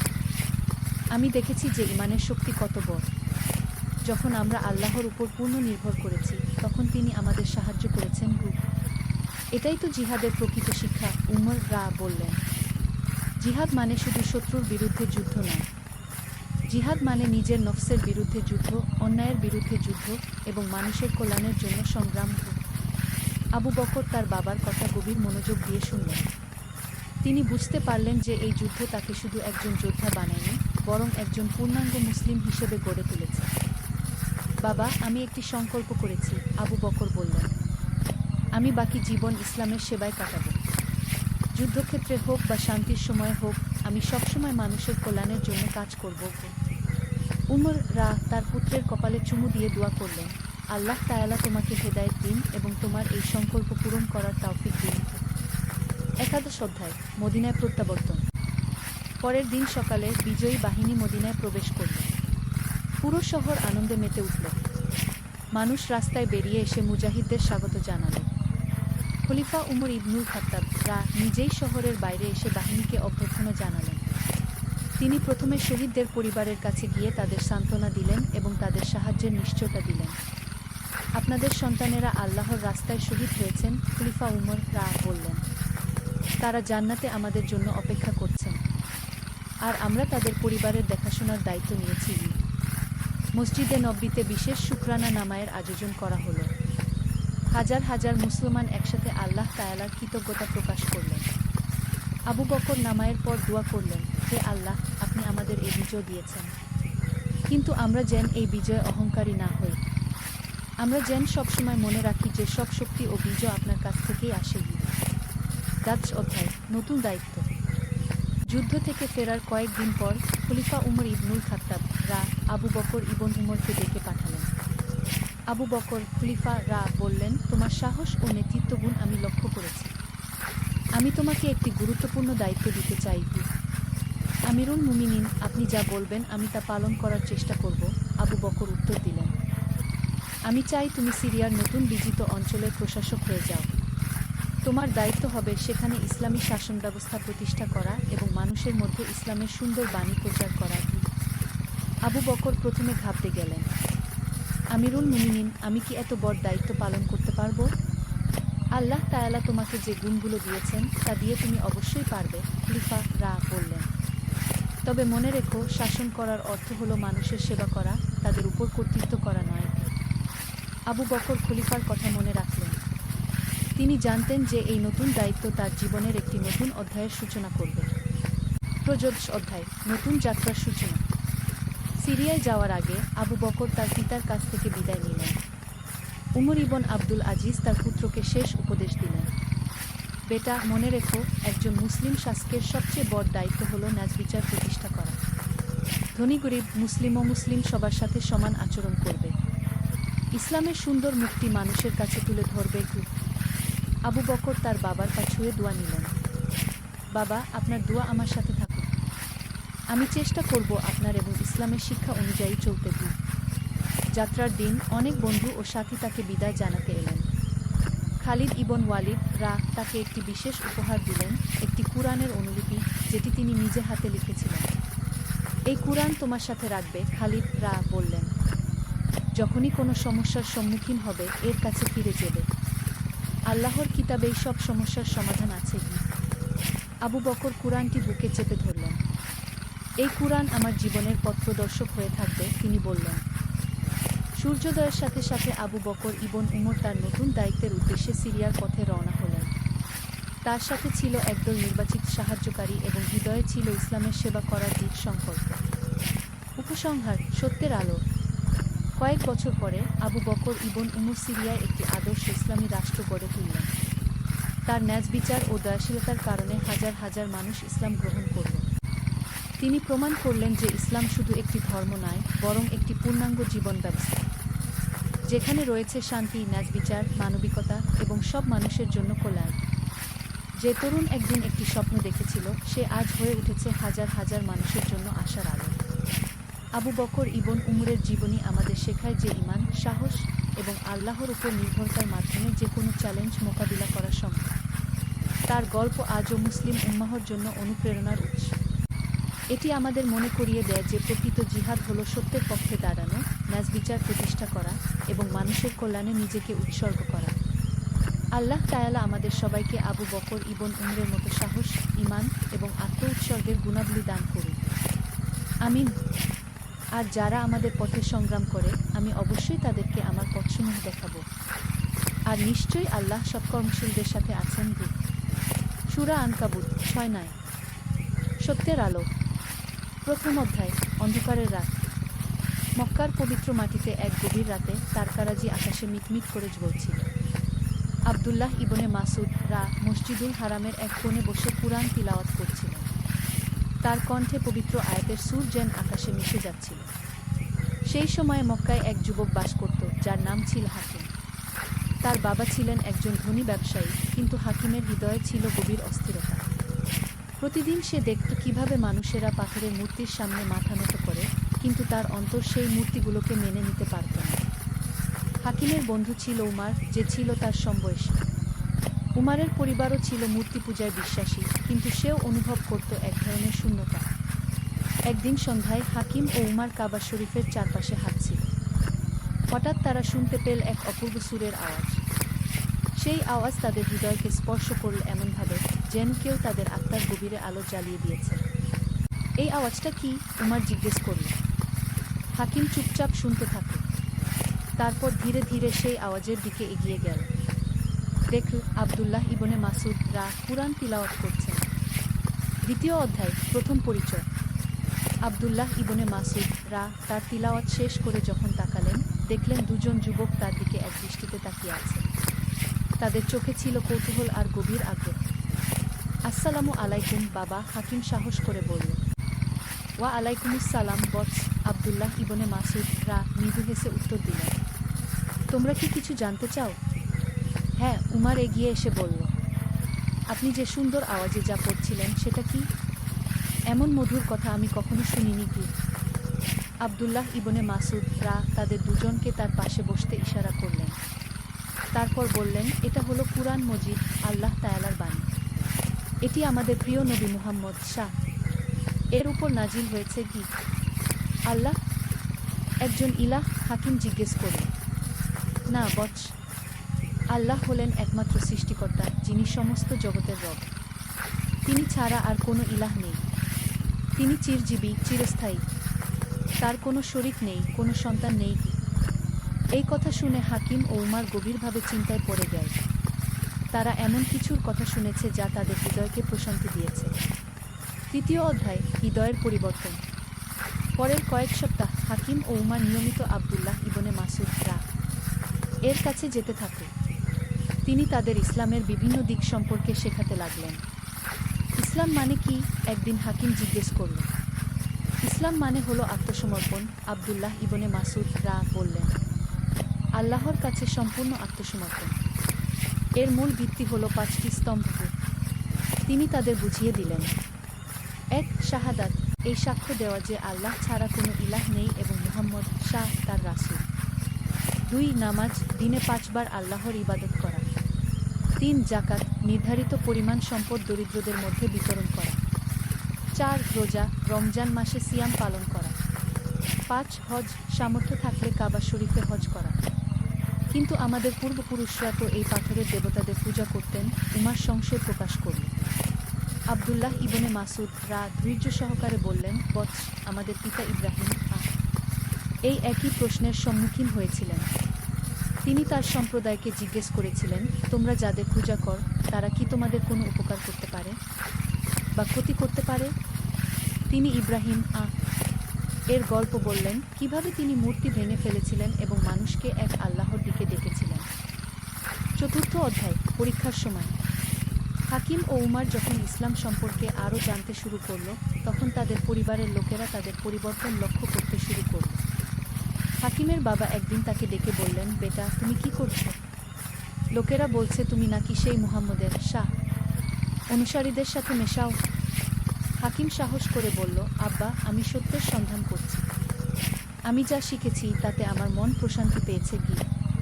কি শিখেছ তুমি? তার বাবা রাগের সাথে জিজ্ঞেস করলেন। হাকিম তার বাবাকে বোঝানোর চেষ্টা করল। সে বলল, আব্বা, আপনি যে পাথরের মূর্তিগুলোর পূজা করেন সেগুলো কি আপনার কোনো উপকার করতে পারে? আপনি যখন বিপদে পড়েন তারা কি আপনাকে সাহায্য করে? তার বাবা চুপ হয়ে গেলেন। তারপর বললেন, এগুলো আমাদের পূর্বপুরুষদের ধর্ম। কিন্তু আব্বা, সত্য কি পূর্বপুরুষদের কারণে বদলে যায়? যা সত্য তা সবসময় সত্য। পঞ্চম অধ্যায়, ঈমানের পথে। একদিন আব্দুল্লাহ ইবনে মাসুদ হাকিম ও উমারকে রাসূলুল্লাহ এর জীবনের ঘটনা বললেন। আমাদের প্রিয় নবী হেরা গুহায় ধ্যানমগ্ন অবস্থায় থাকতেন।